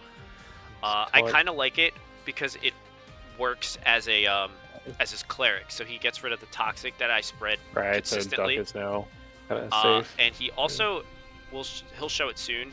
He's got Light Screen, and I'm as toxic, which sucks. Which is really good because I have a lot of special threats outside of Medicham, and that's kind of how I do a lot of offense. And it kind of makes Suicune harder to deal with, and this guy in particular. And if I can actually hit it toxic on anything, that helps too. But I nailed the important one, which is nice. I think David has a little bit of a problem in his team builder because he he didn't bring it this week, and maybe he should have. But he's got the heal bell Trimecha with light screen, but he doesn't have a toxic switch in. Yeah. His toxic switch in is on the bench right now. In I believe it's Victory Bell. That's his only one unless he wants to bring Mawile. So like, I feel like he actually could have made this a Victory Bell week to attempt to avoid getting toxic and also being able to heal it off on the other two big mons, Porygon and Suicune. Yeah. Might not have been a bad idea. Yeah, for sure. So I come in on the recover, and my Misdreavus is pretty funny. It's Imprison, Calm Mind, T-Bolt, Hidden Power. And what I want to do with this team, because Armaldo is annoying, because I need to keep up Spike's Presser to deal with Suicune consistently, and Duck, and I was actually really worried about Ampharos, which he did not bring. Yeah. So my ability to run Calm Mind and Imprison along with Hidden Power, it lets me shut off Suicune's ability to boost. And it also shuts off all hidden powers. So Armaldo's only way to get rid of me is HP Ghost. And it can't do that. Which is funny. Yeah, Imprison on a Ghost type is incredibly powerful, and a lot of people in our draft have access to that, actually. Anybody that drafted Misdreavus, Dusclops, or even I think Banette can do it. But it's a very good way of dealing with those big physical attackers that can only hit you with the hidden power move, because it doesn't matter what hidden power you're carrying. I believe, Matt, you're carrying water, right? I am carrying water. Right. It shuts off all of them. And it blocks every single one. And now look at that. You've beaten the spinner with this spin blocker. Yeah. And David does not put that together, so he has to go for Rock Slide, which I survive and I get the KO, which is really good. Because now Misdreavus is faster than everything. And at this point, I'm like, well, what is Trimecha going to do? It's shown its moves. It's Taunt, Heal Bell, Light Screen. Was it Psychic? I might actually live that, Yeah, it's just a little guy. So I can, get some info, how much damage. And he's got Icy Wind, which is funny. I like that. Yeah. It's clever. But I lose Misdreavus, which is fine, because I now get a free switch into Raikou to throw off Thunderbolts. Right, now there's no Thunderbolt switching. And after learning how much my first T-Bolt did, I knew I was going to kill it. Because, I'm a modest Raikou. And I got the luxury of being able to do that because Dave's team is slow. Yeah. And at this point, Skarm's kind of done his job. I just need to get Medicham in. And then the game is over. The game is over, yeah. So Kevin's going to come in and David's going to go for Protect, Right take play, more Sand Chip. But there is nothing. Done. There is no hope. Only carnage. I'm going to break everybody. Boom. Chop, baby. Done. God, Medicham's a beast, isn't he? Yeah. So, game 2. We'll get right into it. It's going to start off more of the same. Yeah. You have no reason not to hit Brick Break as click Brick Break every time. Why predict? Right? And then I learned that this Trimecho is kind of fat. So he does have a switch in. Not a good one, but he certainly has one. I go for it twice because I know, what is it going to do? Icy Wind me? I don't care. Right. I'm going to click it again. He doesn't threaten me at all. And if it wants to set up screens, I break it. Suicune, 45. I really, really, really, really hate how good this Medicham's doing. Yeah. Well, and even then, you don't stay in because you've got the free switch to... Free vape, yeah. And I haven't even gotten to use Vaporeon yet. All he's done is, nice Toxic. And, spoiler, I'm going to do it again. 85% of the time, it misses every time or something like that, right? Yeah. And this sucks. But eventually I'm able to get it, and he roars me out, and guess what he gets? Misdreavus. So now he can't set up him to not let you get toxic damage, isn't it? Yep. So I just go right for the T-Bolt, right? Do a little bit of chip. He doesn't realize I'm faster. Listen, he had even said he would have gone for rest if he had known. Right. But... Oh, we definitely could have checked that out last if you time. look on the... I kind of cut it off, but still. You see, I get it first. So I'm faster. Sometimes you gotta recognize that, oh, I'm slower. And now all of a sudden, Suicune's gone. Yeah, sorry to play spoiler on that one. Yeah, spoiler is gone. So with Suicune gone, I'm just kind of in the position where I can do whatever I want. Dave makes a good play, goes for Fire Blast on T-Tar. Yeah, real nice read there. Yeah. But the problem with Fire Blast is it's PP management, so he's got to be careful just spamming that if this game was to go long. When you have Vaporeon. I do have Vaporeon, so I don't really care too much. Yeah. And at this point, his best switch in to Vape is gone. So. And his other one is at very low HP. Yeah. Oh, well, Psych, he does have a good one. Oh, yeah, that's right. And I make the double like a king. Yeah, you make the biggest double. I make the biggest double because I'm in the driver's seat, and I know he has to switch, and thinking, oh, it's got to be Duck. So why not just apply all the pressure because he has no switch in. So he sacks Chimecho, good play. Yep. And we're cooking. So now, Skarmory, unfortunately for him, he has to spam, what is that, HP flying probably? it is HP flying. This is Bandit Gligar. Right, and I think Bandit Gligar does go hard, but this is not the week for it. No. There's too many immunities. Matt just has to hit Protect, and he can go into like pretty much anything that Gligar wants to throw out. And as long as Skarmory's alive, like what's Bandit Gligar gonna do? Yeah. And then I get the Toxic on Duck, which is really all I needed.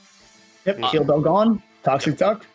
Yeah, very nice. I know I can beat it. His ability is Keen Eye, which is useless. So I can just Hey, kind no, of you might stall. be running Mud Slap on the Skarmory. You never know. You're right. Your spin, Yeah. spin. You really got to play that stall mechanics more, man. I'm a little disappointed. That's fine. I want Yeah, my pressure friends to Raikou. sometimes. So I go into Raikou because what's he gonna do? Go into Gligar? Like there is not much for him to do. He can paralyze me, which is fine. I don't really mind. Raikou's just there for damage. Mhm. I think David might get a lot of mileage out of his team if he does do some more paraspam, just due to how slow it is. Really letting T-Tar go off. Yeah, I did go once for everything 4 that paralyzed. turn. I got full parried, by the way. Funny. So. You then he expect him to switches, switch, yeah. And yeah, I'm just you know, it's whatever at this point, because like I have Skarmory. Mm-hmm. I eat this thing alive. The Rock Slide miss sucks. That's like, unfortunate, yeah. He gets the credit. Hey, we got a pack. Let's go. Let's go, little Gligar. Oh, hey. This is Flygon's first appearance of the day, really. So Hi, he gets to do Flygon. stuff. And I go for sub. It's free. He's locked in EQ. With Rock Slide, he can't touch me. And then I get to show off my my cool stuff. So I got Hidden Power, which is, you know, yeah, whatever. Flygon runs Hidden Power all the time. It's HP Ice, so I'm gonna melt Gligar. Funny.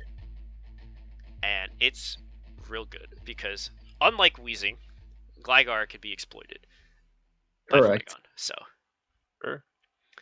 and at this point, I know it's just like he's gonna protect whatever. If he doesn't, he doesn't.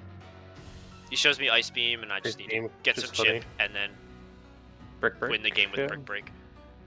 So, that's pretty much what That happens. Earthquake almost killed, too. That's crazy. Yeah, some chip. Yeah, Oh, hey, Metachan. What are you doing here? yeah. Metacham is Metacham's gonna do it. Yeah, this is, big David has to go spoiler. for what, the quintuple protect here? Yeah, he had to hit all of it. Here comes Armaldo. He's got Protect too. Yeah, might have been possible. He doesn't go for it because at this point it doesn't matter. Yeah. Because I have Right, 3 keep him Mons back. alive. And yeah, It's, as the kids say, it's Jover. it is Jover. Goes for Protect now, but I do like 30% minimum. So that's that one. A very, Mischievous was very great. quick 2-0 and a handshake, honestly. Yeah, That was, this set actually only took like 15 minutes. yeah, in fact, the games were going so fast, Tim and I had to skip turns to catch up. That's how fast it was going at the time. I think maybe David could have played it a little slower after seeing how much on the back foot he was game 2, because that's when he made the mistake with Suicune. Like, sure, going fast is fine if you're confident, but take a moment, you know? Yeah. Like, my team wants you to speed up your game plan so that you crash into it and you can't do anything. And that's kind of exactly what happened. Where the first game, David tried to, play it slow, and then he's like, I have to get advantage. I have to do it immediately. He didn't play the slow game to get into that position. He just jumped into it, and you can't do that against a Skarmory built core. Yeah, face first into a just brick kinda- wall kind of thing. Like, you got a choice guy, I click Protect. Now I know exactly what you're going to do while your momentum's gone. I find out that you have some crazy coverage move. Well, there goes your surprise, It's like, you got to take it easy, play your game, and I got lucky because I had permanent sand, and it made my life so much easier. Yeah, this had really worked against You David. have that nice TSS playthrough after all. Yeah. All right, next set. Tim Bannon. So we're gonna get right into this. I didn't actually watch this set live. Okay, you can take the first 3 turns to watch it now. Yeah, so yeah, that makes sense. It's just like what I watched live. We love spikes. Yeah, sometimes Oh, you gotta layers, just do trade spikes. You shake the hand, you know. Mhm. Unfortunately for Tim, this might be one of the only leads that Glalie doesn't beat. Yeah, unless you have HP Omastar grass, is turns better out. than- Yeah, But you know, it's all good. and That doesn't Omastar lie. is faster. Wow. Yeah. Vileplume's slow as dick. Oh, he's only 50, right? He's not 70. Omastar is fantastic. Omastar is one of my contentions as probably the best spiker that's not OU. Yeah. Which is weird because that's not his job in UU. Yeah, he's been very good so far. Give me some like little MVP vibes out of him because Bannon's been able to use him well too.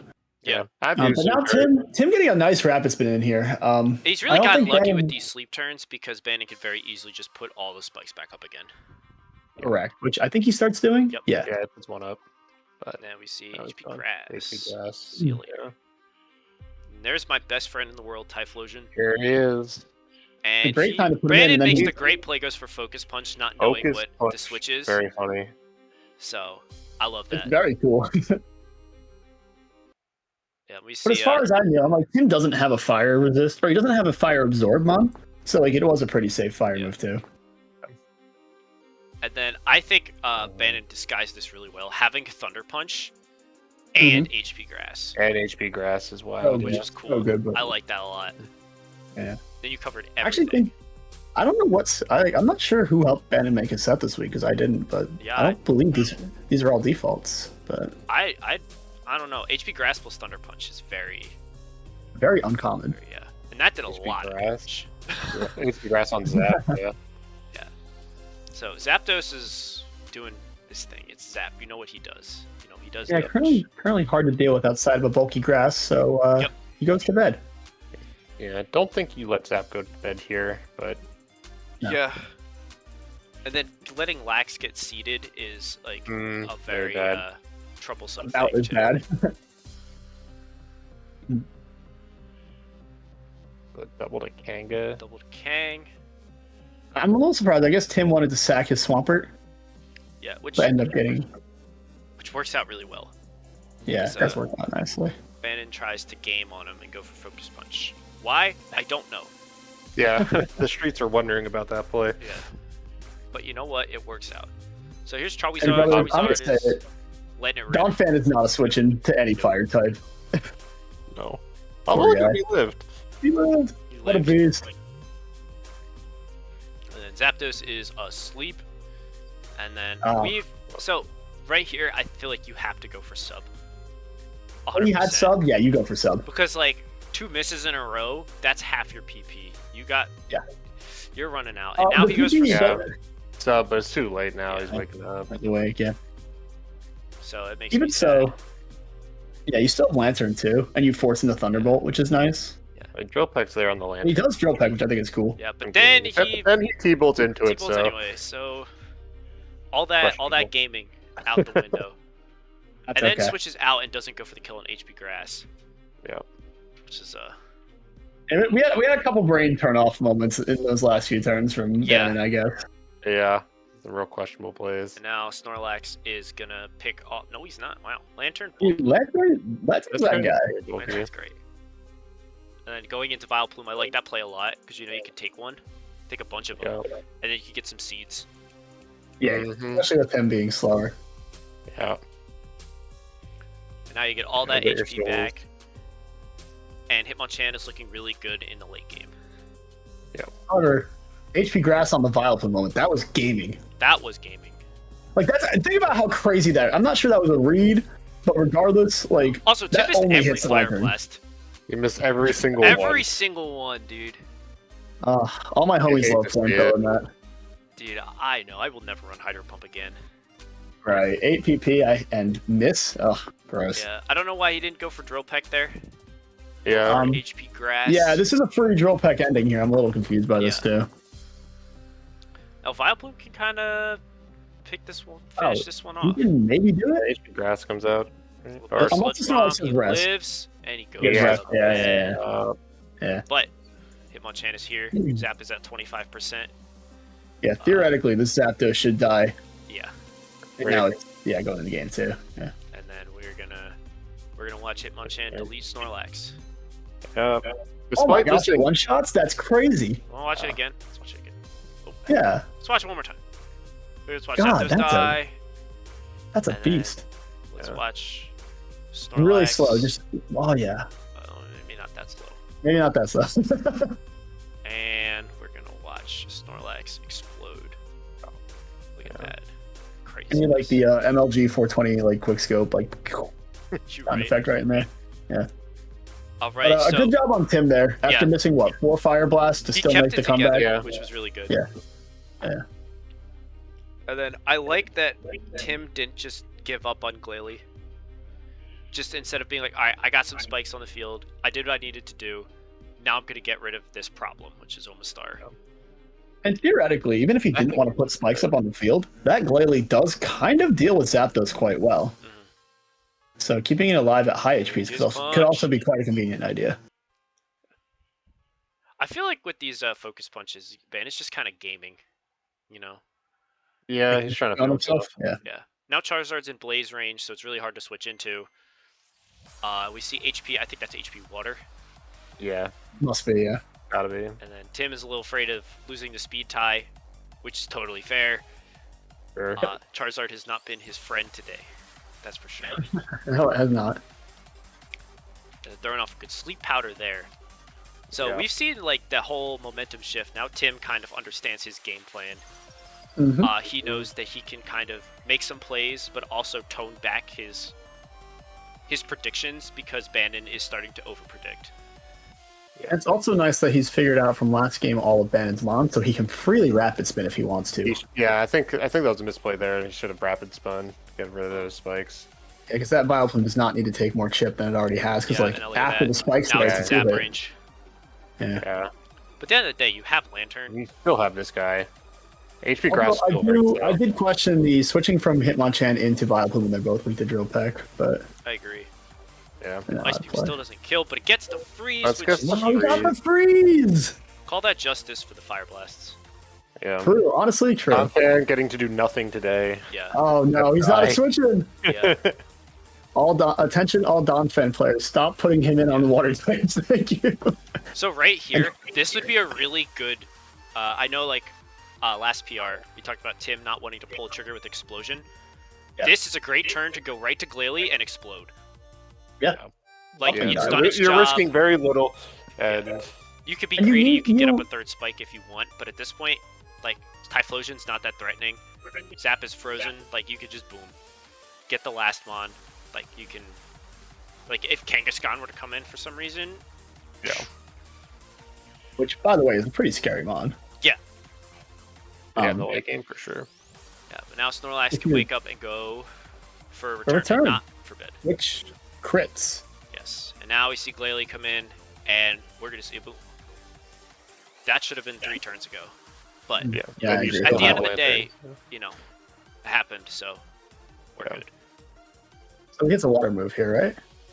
I don't. No. Well, never mind. He's better. He's I was better, gonna say- he's better. I, Skilled. you know, knowing Tim's luck, I totally understand. But that thaw was so unfortunate because now he has to Yeah. play the speed tie game. Thankfully, he wins this one. And he hits Fire Blast for once.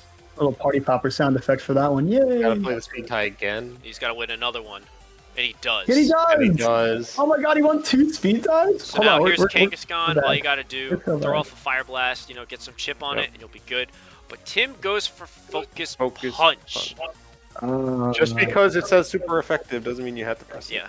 Make sure you read the There's a lot of description. gamers here that need to learn about the focus punch mechanic for sure. Yeah. But Oh, that's a shame. yeah. But again, you still have Swampert. Swampert could do High really HP well. Swampert too. Yeah. Yeah. So like you can eat the double edge, but you get crit. Yeah, crit And and die. Oh. So this was so unfortunate because Tim was playing really well, and then just that one crit and not clicking focus punch was. It's not yeah. great. Because Kangaskhan is like it's beefy, but it doesn't usually invest into it too hard because it wants to keep its attack stat high enough to actually do real damage. Even then, you gotta get some chip. You gotta throw it off. Yeah. Even Send if it you off, sub down, like you could sub with Charizard into Blaze range, and throw off a Fire Blast. That'll kill you. 100%. Yeah. Oh, that would absolutely kill it. Yeah, no problems. So, we got game 3. There's game 3. This isn't 3 game. Oh. Yeah. It's Tim won game 1. And look Oh at no, that. he did win game 1. You're right. Omastar. Omastar just crits Glalie. Yeah. Omastar's that guy. He really is. Tim's luck has been so bad in this set. It's been unfortunate. It's been like the highest of highs and the lowest of Amos- lows. oh and my this is God. the lowest of lows. Yeah, Honestly, that's Tim, rough. if you want to be the Joker, you could be the Joker this week. Yeah. Yeah, you earned it. Tim earns the Joker award. Yeah. Omastar not getting a single And he spike up. used Thief for some reason, even though It's he has default. lefties. Oh, it's funny. It's default on it. Yeah, it is. People forgot to take it off. Give it up for Donphan, Donphan, guys. It's game everybody. 3. Game 3. Everybody clap for Donphan. He had a great week. Great showing. Good Great display of showing. skill. I do think that knowing Omastar's set ahead of time, that you didn't have to go for the Vileplume sleep turn. You could have gone straight to Lantern and guaranteed that you pretty much just killed it with Thunderbolt. Yep. And if you switch into Donphan, you get a guaranteed surf because you're faster usually. So, Yeah. And now, I mean, as much as that was an unfortunate miss, that also probably wasn't the right play at the time. Yeah. But man, Curse Snorlax is a beast. yeah. Oh, pop it here. Curse Snorlax is not faster than Swampert. Tim did hit Roar that turn. Yep. Yeah. But after seeing the return doing 59% damage instead of like around something that's like 50, you don't have the HP to take that. You cannot afford to hit Roar because you will just die. And it being negative priority moves means it goes after Snorlax. But to so be honest, the best like, we could have hoped for even was Chip. then, I think you have to let Pert die. Like, you get some Chip, like, Swampert unfortunately would have to go down because the other mons are more important right now. Yeah. That Lantern and Vileplume are way more important. But imagine if there was a Surf on the Snorlax so that Brick Break killed it. That's the big difference. Yep. Yeah. And, like, here's Charizard. Misses Oh, another Brother, fire he blast. missed again. And for some reason, Bandon goes for Shadow Ball, which, like, there's no I need almost wonder to. if he thought that flying resisted normal because he did it again. Wow. And there's literally no reason not to hit return here. It's stronger in every way. Yeah. Flying does not resist normal, Bannon, if that was the play. At this point, this game It's is done. Job. Yeah. You get the kill on Snorlax, but at this point, Explosion We're hits just HP gonna- Grasp. It does not do Grasp. enough. He is not as good as Zapdos special attacking wise. and now Speaking of Zapdos can Zapdos- win the game. Yeah, Zapdos. Yep. Grass. Bonk. Grass. And then he makes Drill Peck. Bonk. Yep. Actually, does it Drill? Do you think a Drill Peck kills? Let's see. Nah. Uh, No shot. Go to bed. Hold Hold on. on. We got potential. Big we got fat a leech meanie up. gaming? Little fat meanie? Vileplume Gaming. Yeah, a quick pause here. Actually, like, think about it, right? Well, This is a that's sleep and seated. The Omastar is dead on entry. What's the last mod? Kangaskhan. Kangaskhan. Ooh, he's low HP for Kangaskhan, Yeah, so he needs to get that Kangaskhan, weak seed so- up, yeah. Even then, like, I would have just gone right into Kanga now. Yeah. Oh, here it is. Perfect. Oh, there it is. To see Bandit's a better And player. did Tim than hit me. Leech Seed again? Did not Leech Seed. Gets poisoned. Let's get the poison, though. Which, It's kind of nice. There's double edge. if Vileplume lives this, which it does, Oh, it does. Oh my gosh, did he hit Leech Seed? you got No, it's that's a not. kill. Ah. Oh, it's not that. No, it's not used. That's unfortunate. Yeah, It just the needed a double little edge. bit more, and Tim might have been able to pull this one off. Yeah, that was so close to be. Like, Yeah. such a close comeback, too, from such a bad start. Yeah. That's another example, like we talked about with Adam. Mhm. Like, an Gotta hour and keep a your half ago. composure in the end game, yeah. Yeah. There were a couple plays with, like, Charizard, too, that Snorlax died earlier. Like, a bunch of little things in that game 3 that could have changed it. But even so, I think it was a good showing, and I don't think Tim should worry too much about his play. I think he'll Yeah. continue to do better as the season goes on. Yeah, definitely. I mean, sure. there's, of course, it's the focus punch thing. You missed Fire Blast like 4 or 5 times. You missed Yeah. his Little powder a things. lot. He got crit when it mattered the most. Like, his luck was terrible, and he still made that as close as he possibly could have. Yeah. And for that, he did all he could. Everybody misplays in a set once or twice. Like, we're humans, it happens. This is a game of Yeah. pixels and You're stressful. Yeah. variability. We also make reads, and that Yep. can be a misplay if it's wrong. So Yep. So yeah, I can't fault him on any of his plays, Nah. except just game knowledge, playing it more, getting better. Mhm. They'll go away. But our next set, We got Ernest and Aaron. So let's see what we got on lead. We see lead Gengar and Stantler. Stantler is here Yeah. again. It sure is. Aaron did not want to bring Raikou this week, so instead of doing lead Raikou, I said, well, you know what? If you're going to be funny, lead Stantler. And letting It's Stantler not that get good. burned. No, Stantler is bad. But let's see what this one's got in the tank, because right now it's hitting Shadow Balls and not keep shotting Gengar. No lefties? No lefties. Yeah. Is that choice band? No. Because that would be really funny if it was choice band and it did 43% to Gengar. Yeah, I sure hope it's not a choice band. Well, I like the bulk up play. Yeah, lovely bulk up, but unfortunately getting hit from the other side. And Drachi dies. Oh, that's Never a great. mind, Hitmonchan's that guy. I changed my mind. Yeah. And then since Ernest has Shiftry himself, he knows what Shiftry is able to do, and he goes into Torkoal and just deletes it. Yeah. Oh, this is a great showing from the NU Pokemon. Yeah, this is an NU game. Yeah. Magikarp goes for bulk up, just get boomed on, and I really like that combo. That was a great play. Yeah, you delete the normal check, right, with the fire move, and then you just blow up and you get a kill. Yep. Yeah. It's awesome. That's beautiful. Yeah. That's exactly my reason why I thought Torkoal should be drafted, was that exact interaction right there. And here's Stantler doing even worse because he can't intimidate this Gligar. Yep. And here is the ball. And he blows up into 68 blows up to into Chansey. 68 to Chansey. Let's watch that is a again bad because Pokemon. it is very sad. Yep. And wow, funny this ball ball is so bad. blue ball 68. And then Endgame Fortress is it's a play, huh? And Fortress is Pokemon, and he is going to die. To Fire Yeah, Punch, he goodbye. sure does. Oh. That is it. Saving the spiker for the end is really not the play, Aaron. If, Yeah. Even if you want to be funny this season, at least get something. You get At it a least little earlier than pretend that. to try. Yeah. Yeah. Like, But hey, maybe it'll go better next game. yeah. So we'll go into the next game, and we'll see what kind of shenanigans he can pull off. So here's Stantler. Thankfully, he knows there's Will-O-Wisp coming, so he goes into his SD Shift Tree. Brian, why? This might be mixed shifter. But it also isn't really. It's not the switch in you desire for sure. Is it? Are you sure? Yeah, it normally carries mixed on the SD set even. I believe it probably has what's its special move that it runs? a grass move usually. That's Gengar. That's Torkoal. Oh, I know.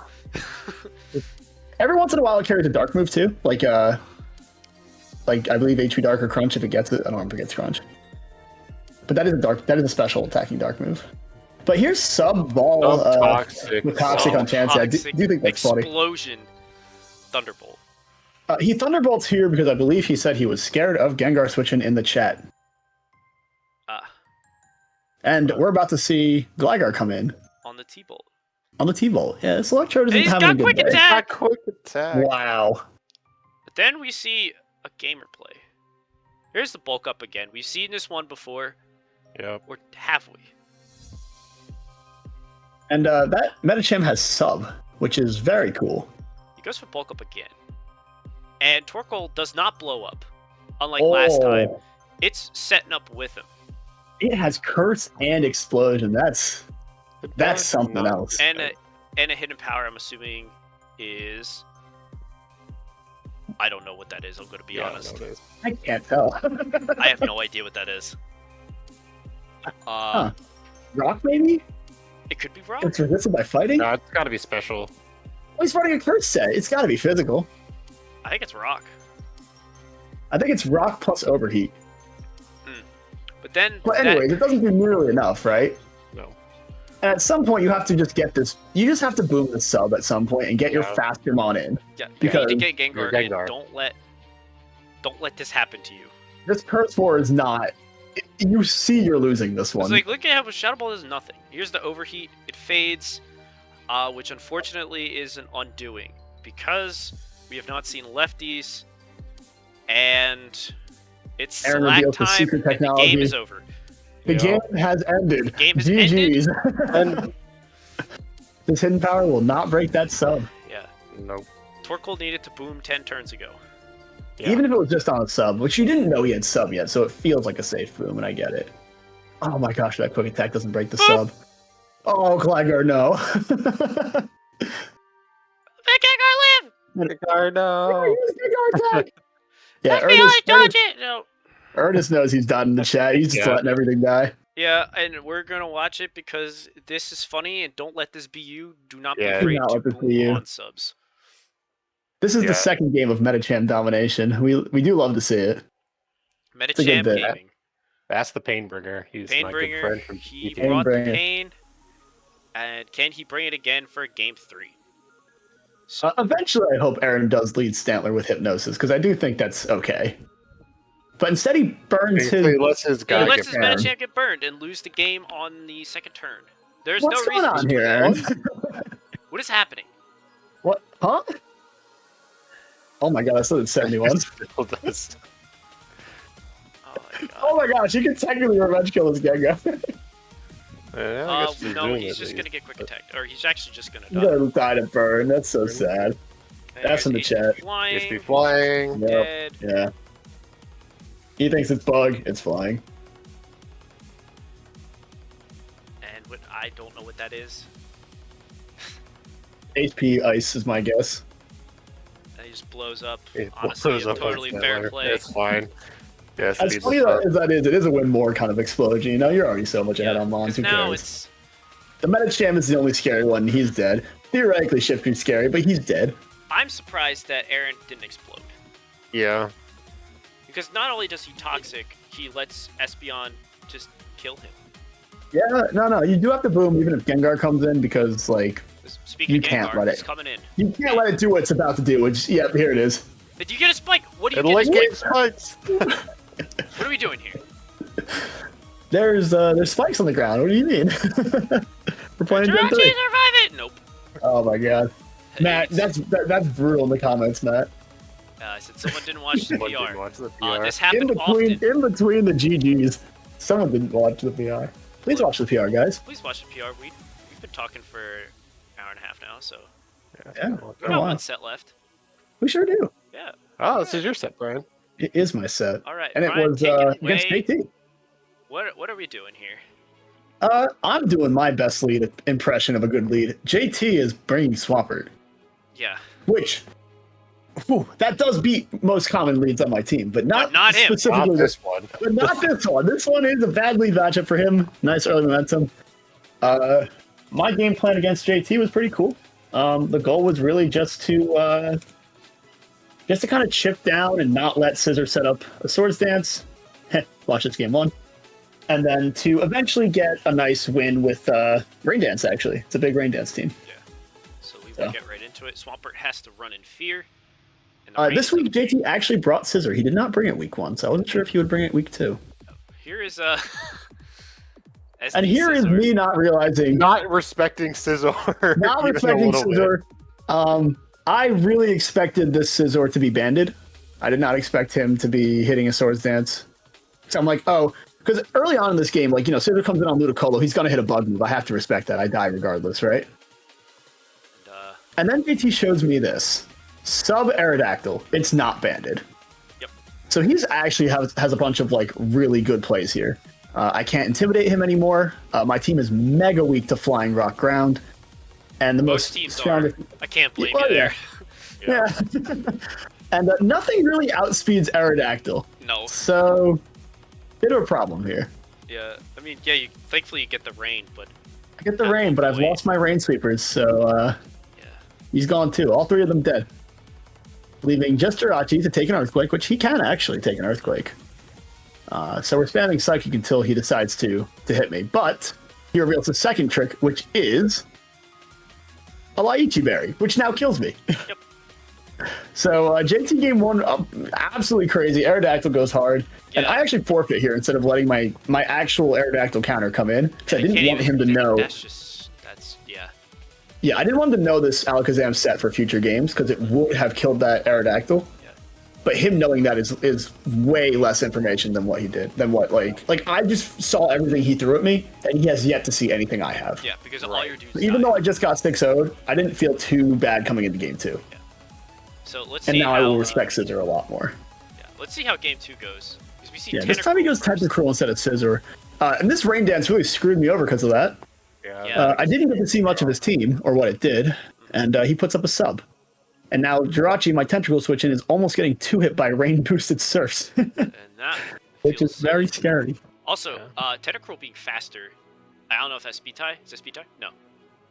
No, my Jirachi was not max speed. I believe his Tentacle wasn't either. Wow. But it is naturally faster. He was running a lot of speed on it, effectively. We see And that he Sludge does a Bomb real does Sludge too Bomb. much Yep, damage. does a real Sludge Bomb. That's not good. I kind of So I'm like really that trying you're to scouting figure out out- what exactly is going on. Yeah. He's like, all right, do you have Sludge Bomb? And then you see it's like, okay, I do. Good to know. Now, you can kind of make some Right, moves. because like a Tentacruel that doesn't have Sludge Bomb is complete setup bait for Ludicolo. Like he cannot 1v1 it, but the ones that do have Sludge Bomb usually don't have enough moves to deal with Jirachi. However, I do make kind of a bad Calm Mind here. That was greedy, but you and got he bailed switches. out. He switches. Yeah, then he's. You got yeah, I don't bailed know out about so that. hard. Yeah, that was the weird one. I mean, maybe he thought I had Calm Mind Protect and just didn't want to deal with the stalling, right?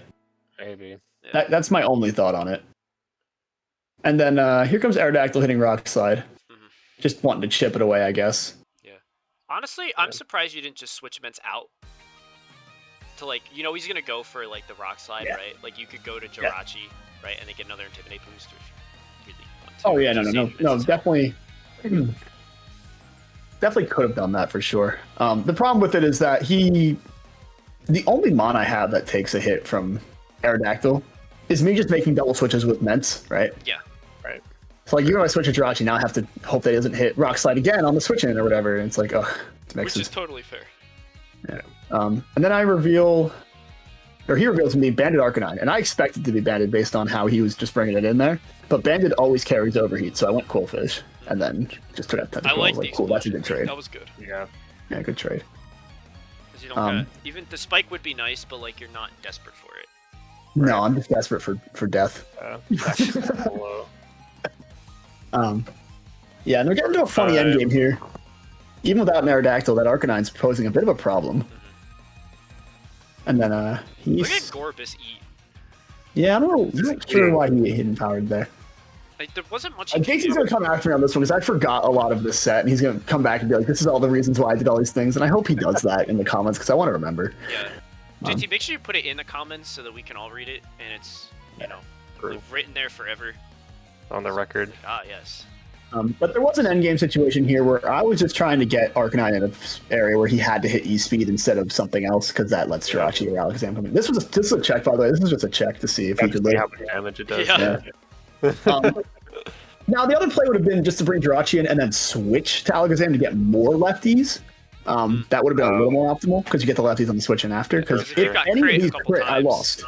Yeah. Yeah. Like crit here. Oh, yeah, exactly. Oh, even with another lefties, I think if I still got crit, I lost. So Scary times. But very, very close game. Ben Arcanine putting good a lot of work. Good adaptation.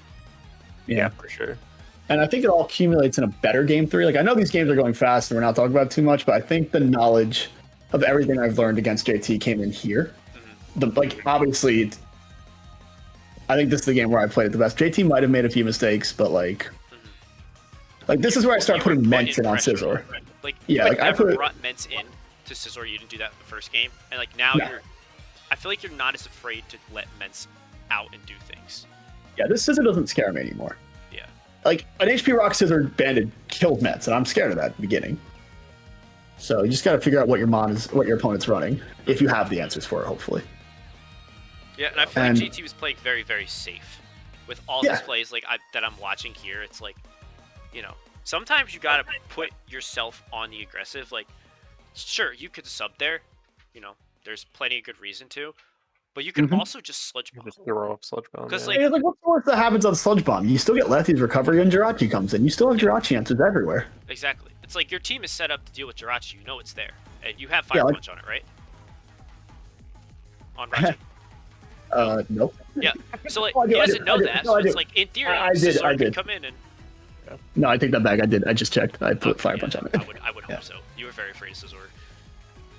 And rightfully so. After seeing what it did to me game 1, I think I earned the right to be scared of it. Yeah, that was fair. But But now that the Tentacle's not behind a sub, which I was happy with maybe letting Ludicolo take some chip to get Tentacle not behind a sub, like forcing those reads, because I want that psychic damage on the Tentacle, the Arcanine that comes in. He doesn't really have a good psychic and fire switch in. So. Yeah. And I'm going to intimidate the Scissor every time to make sure he doesn't pass it to Arrow. Yeah. Yeah. It's also interesting. I've been seeing this a lot, like in these games, just as a thing. People just crutch on sub all the time. They're like, "Oh, I'll just make a sub." Sometimes that's just not the play, and you need to just act aggressive. Yeah. It's like because sub is very passive, and if your opponent knows you're gonna just sub all the time at any like, "Oh, I'll do this. This is a neutral play," they could get on you with the aggressive and do something about it, and all of a sudden you're like, "Uh-oh, I fucked up." Like it's something where we've all fallen victim to in the past, and will probably continue to do so.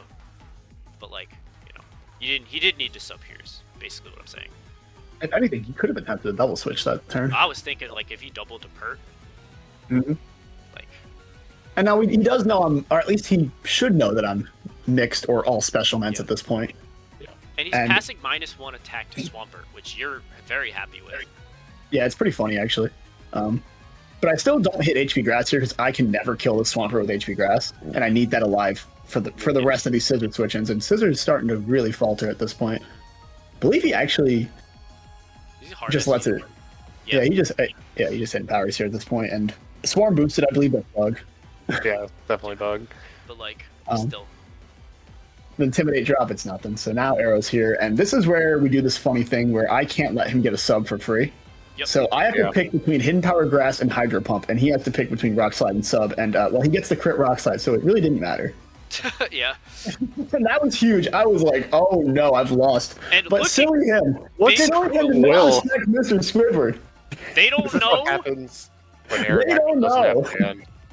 That was very physically defensive, like unreasonably physically defensive Quillfish to take an Earthquake. Like you would not expect that from normal Quillfish. Yeah. Which I think, you know, with having like an SD pass to Arrow, right? That's, you know, perfectly fine. But this is why you use Banded. You get those kills. You don't have to worry about these things. You just get that damage. Yeah. So. But it did put me in a tough situation because I still have a, you know, Banded Arcanine and a very healthy with, you know, still the Berry on Aerodactyl, and a lot of my switch-ins for Earthquake are out because I believe that Ludicolo is quite weak. So so he's protecting the stall at these rain turns, which is definitely the right play here. Yeah. And he could have gone to Arcanine. I'm a little surprised he didn't here. Yeah, I mean, again, if he's trying to stall out the turns, I think this is a fair play. But why he didn't protect? Why didn't he protect there? Yeah. Yeah, I'm not sure. That was a question mark. Because it's like, you know, yeah, you got Hariyama in, but like Hariyama should have been in throughout the game, applying pressure, applying knockoff. Yep. It's like. Every time, he's the last one here. Like, Hariyama needs to be out in the early game, making your life miserable, so that you can't switch in and get lefties all the time. And look at my team. Like, as soon as Quillfish goes down, like, there's really not too many good Hariyama switch-ins if he's willing to hit knockoff Rock Slide or whatever. So, like his standard moveset covers pretty well. Yeah. Let's say it's like, especially knowing like that Mence is not HP flying. Hariyama switches. Yeah, knowing that Mence can like never take that Hariyama. Hariyama to bring Hariyama in to get a knock on anything. Like even Rock Slide, big damage, you know. Which I just think, I feel like JT played. He was just like, oh, I gotta do Sizzler, I gotta do it quick. You know how like my set against David, I was kind of talking about how like he just kind of wanted to slam the gas and just break through it. Yep. And he kind of faltered. I feel like we're seeing that with JT here because it worked in game 1. He's just like, I'm just gonna do it again. You know, and not adapting his plan at all during these second, third games, because I really feel like I've watched JT make the same plays every time. Yeah. While you're like constantly, you know, changing up how you're doing it, and this is how you've gotten in this position where you're in the driver's seat, and this is looking like a nice reverse. You know. But this was actually a very important turn. On top of all that, he has not seen this Mon have Psychic yet. Psychic is actually a stronger move than Surf here. And I get an extra turn of range for setting it up the turn later. So I figured that was interesting. That is why that one's Tentacle Slayer too, by the way, because it can actually take on Tentacruel unlike Ludicolo. But we got a weird situation here where JT wants to stall the rain turns to hit, to not let my Ludicolo sweep. But he also for some reason just earthquaked me there instead of hitting sub and getting, you know, another Lychee berry. Yeah, you get the Lychee berry Lychee berry, plus it turn. potentially kill. Yeah, so there were some odd decisions in this end game, and it really went on for like, you know, 10 minutes in real life. Like we were thinking these like last 5 turns out, but like, and obviously I still have the Alakazam in the back that never did anything and would have won that match. Yeah, how does he win that match? He was Endure Slackberry with Funny. Psychic. I love that. To beat that Aerodactyl specifically. So like if there was just an Aerodactyl endgame, I would just keep the Jirachi alive to deal with the Arcanine, and he would be forced to E-Speed, and then that would just be the end of the game. Nice. Or he'd have to bring it in on a Psychic and get completely obliterated. So I like that. it was an interesting one. I think JT, while he showed his hand really early game 1, and I don't think he went into it as hard game 2, you are right, Matt, in that he didn't really change his like defensive strategy because of that. Like he still wanted to get the scissor in to do the subs, but never really adjusted the switch in after. Like it just kept going like scissor, tentacruel, scissor, tentacruel, scissor. Like sure, Yeah. Like, but you've got really good wall breakers in the back not doing anything. Yeah, they're not immune to spikes. They can't do that. Yeah. And I did happen to get that little late game spike up, which was helpful. Yeah, that was huge. So those were our week replays. So we'll go into our rankings as soon as Google Drive loads. All right, here we go. So between the three of us, we kind of talked about like what our rankings are for right now. So I know you can see the records, and they don't quite, you know, look like how you'd expect. Like, oh, why aren't all the 2-0 teams at the top? That's because some of our 1-on-1 teams are just better at the moment. They're playing better. That sounded terrible. They're playing better, and their losses have been better. Less brutal. Yeah. So like it's hard to like, you know, kind of articulate that, but yeah. Plus, strength of conference also factors in heavily here as well. Like if you're 1-1, but you had like real tough opponents, you know, lost to one of the better players isn't the same as like a win against one of the newer players, you know, things like that. I also want to say, like, it's important to note that we are a little biased early season because of how we think of each team and how like these players are doing at the very beginning. So of course there's going to be some subjectivity between like what I think is a good team and why, like, for example, Hall at 1-1 is so highly ranked. I think his team is phenomenal, and I haven't seen anyone be able to prove that wrong to me besides someone that's ranked above him. Yeah, and even then, that was like, if you watch the really close. The video last week, it was incredibly close, and I got lucky. Yeah, like, could have gone either way for sure. Like there was a lot of luck going on. Like that's a 50-50 matchup, and honestly, I feel like that's even in his favor. Like I had to play almost out of my mind to make anything happen the way I wanted to. So, like I knew like if Hall and I were to have a rematch, with all the like I had to put everything I had into that team. He now knows it all, and with like 2 moves, he kind of invalidates all that. Mm-hmm. So. That's HP Ice on Weezing moment. Yeah. Whole different game. So just in terms of that, like going down the list, kind of agree. Like Corey's adaptations, especially against Adam, and how he played while being like just the strength of his team too. It's like looking at it on paper, it's just like fuck, how do I deal with this? It's not pretty. Yeah, I think my team has a lot of versatility that some other teams don't. Like there's like. A lot of teams have like 1, maybe 2 modes, but I have a lot of dudes that I can use in some different ways. Very good in draft, if you can do that. Just the fact of having Doug Trio to kind of destroy a check on something I want to do later is very helpful. Yeah. It's like I have myself at number 2, just because like my team is built around Skarmory spikes, and it's very good at doing that. So if you don't have like specific things that can get in the way of me doing what I want to do, your team is going to struggle. It's forced to play your game, yeah. Yeah, like I'm forcing everyone to play my style. Having Skarmory and the best spin blocker that you can have with Skarmory, right there. That's not Gengar. Well, you can't have them. I know. But you are right. You are absolutely right. Yeah. We were talking about Hall's team, but yeah. Yeah, honestly, shout out to the Holtz team. He's starting off strong this season, and I'm very excited to see how he continues to utilize his really, really cool Jolteon Doug Trio combo. Yeah.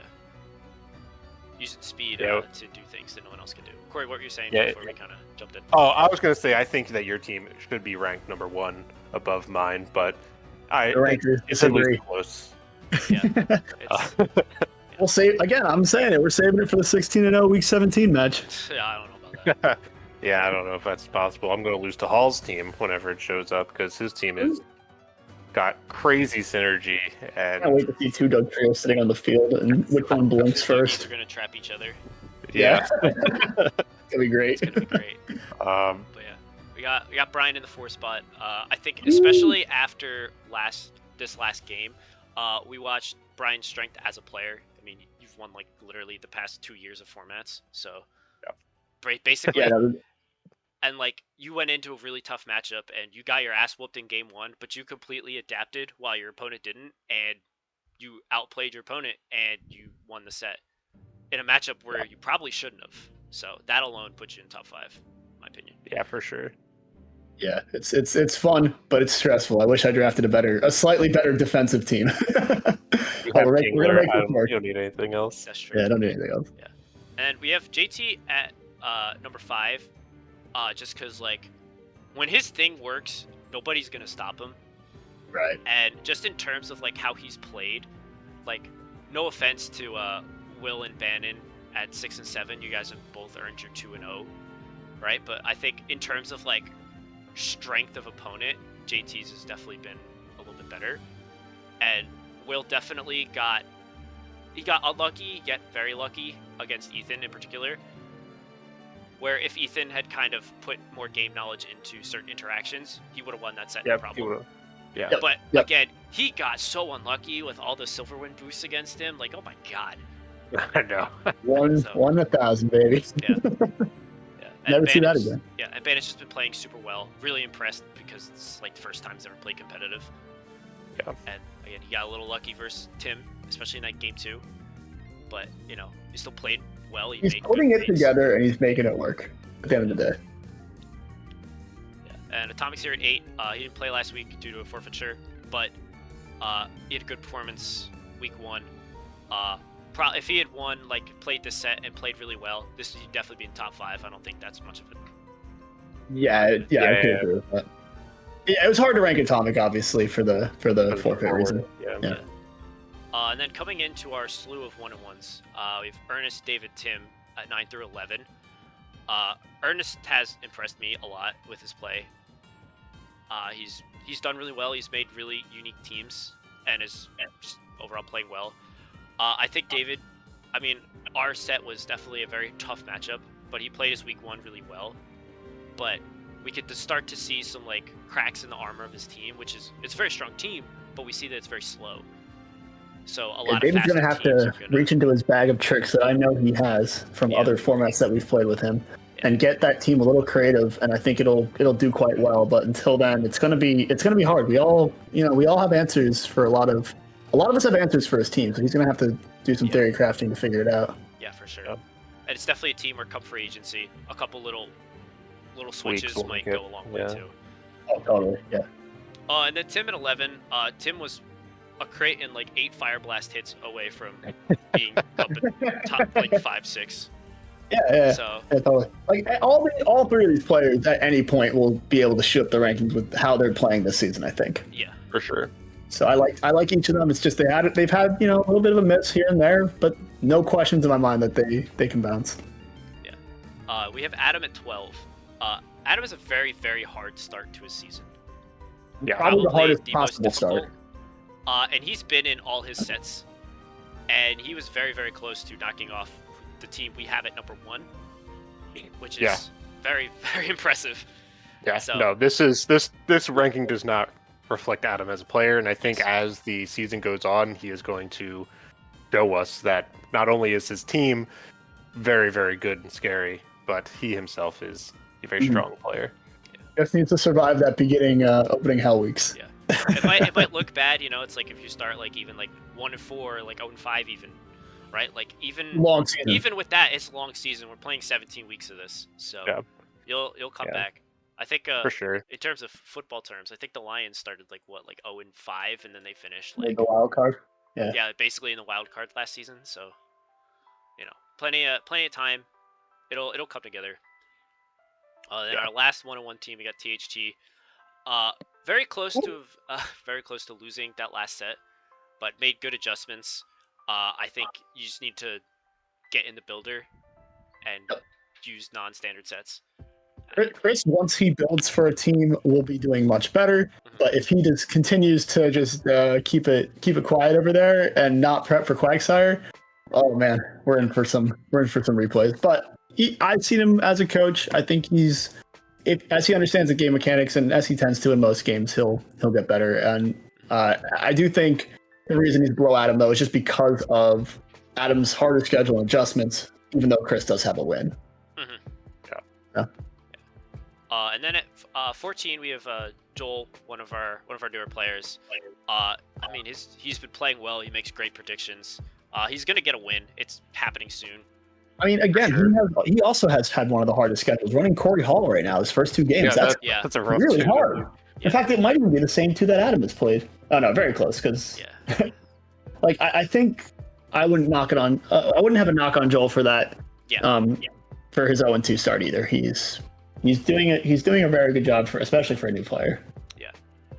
So the wins will come, and we'll fly up the leaderboard as well. And then 15, gotta give it up to Dante.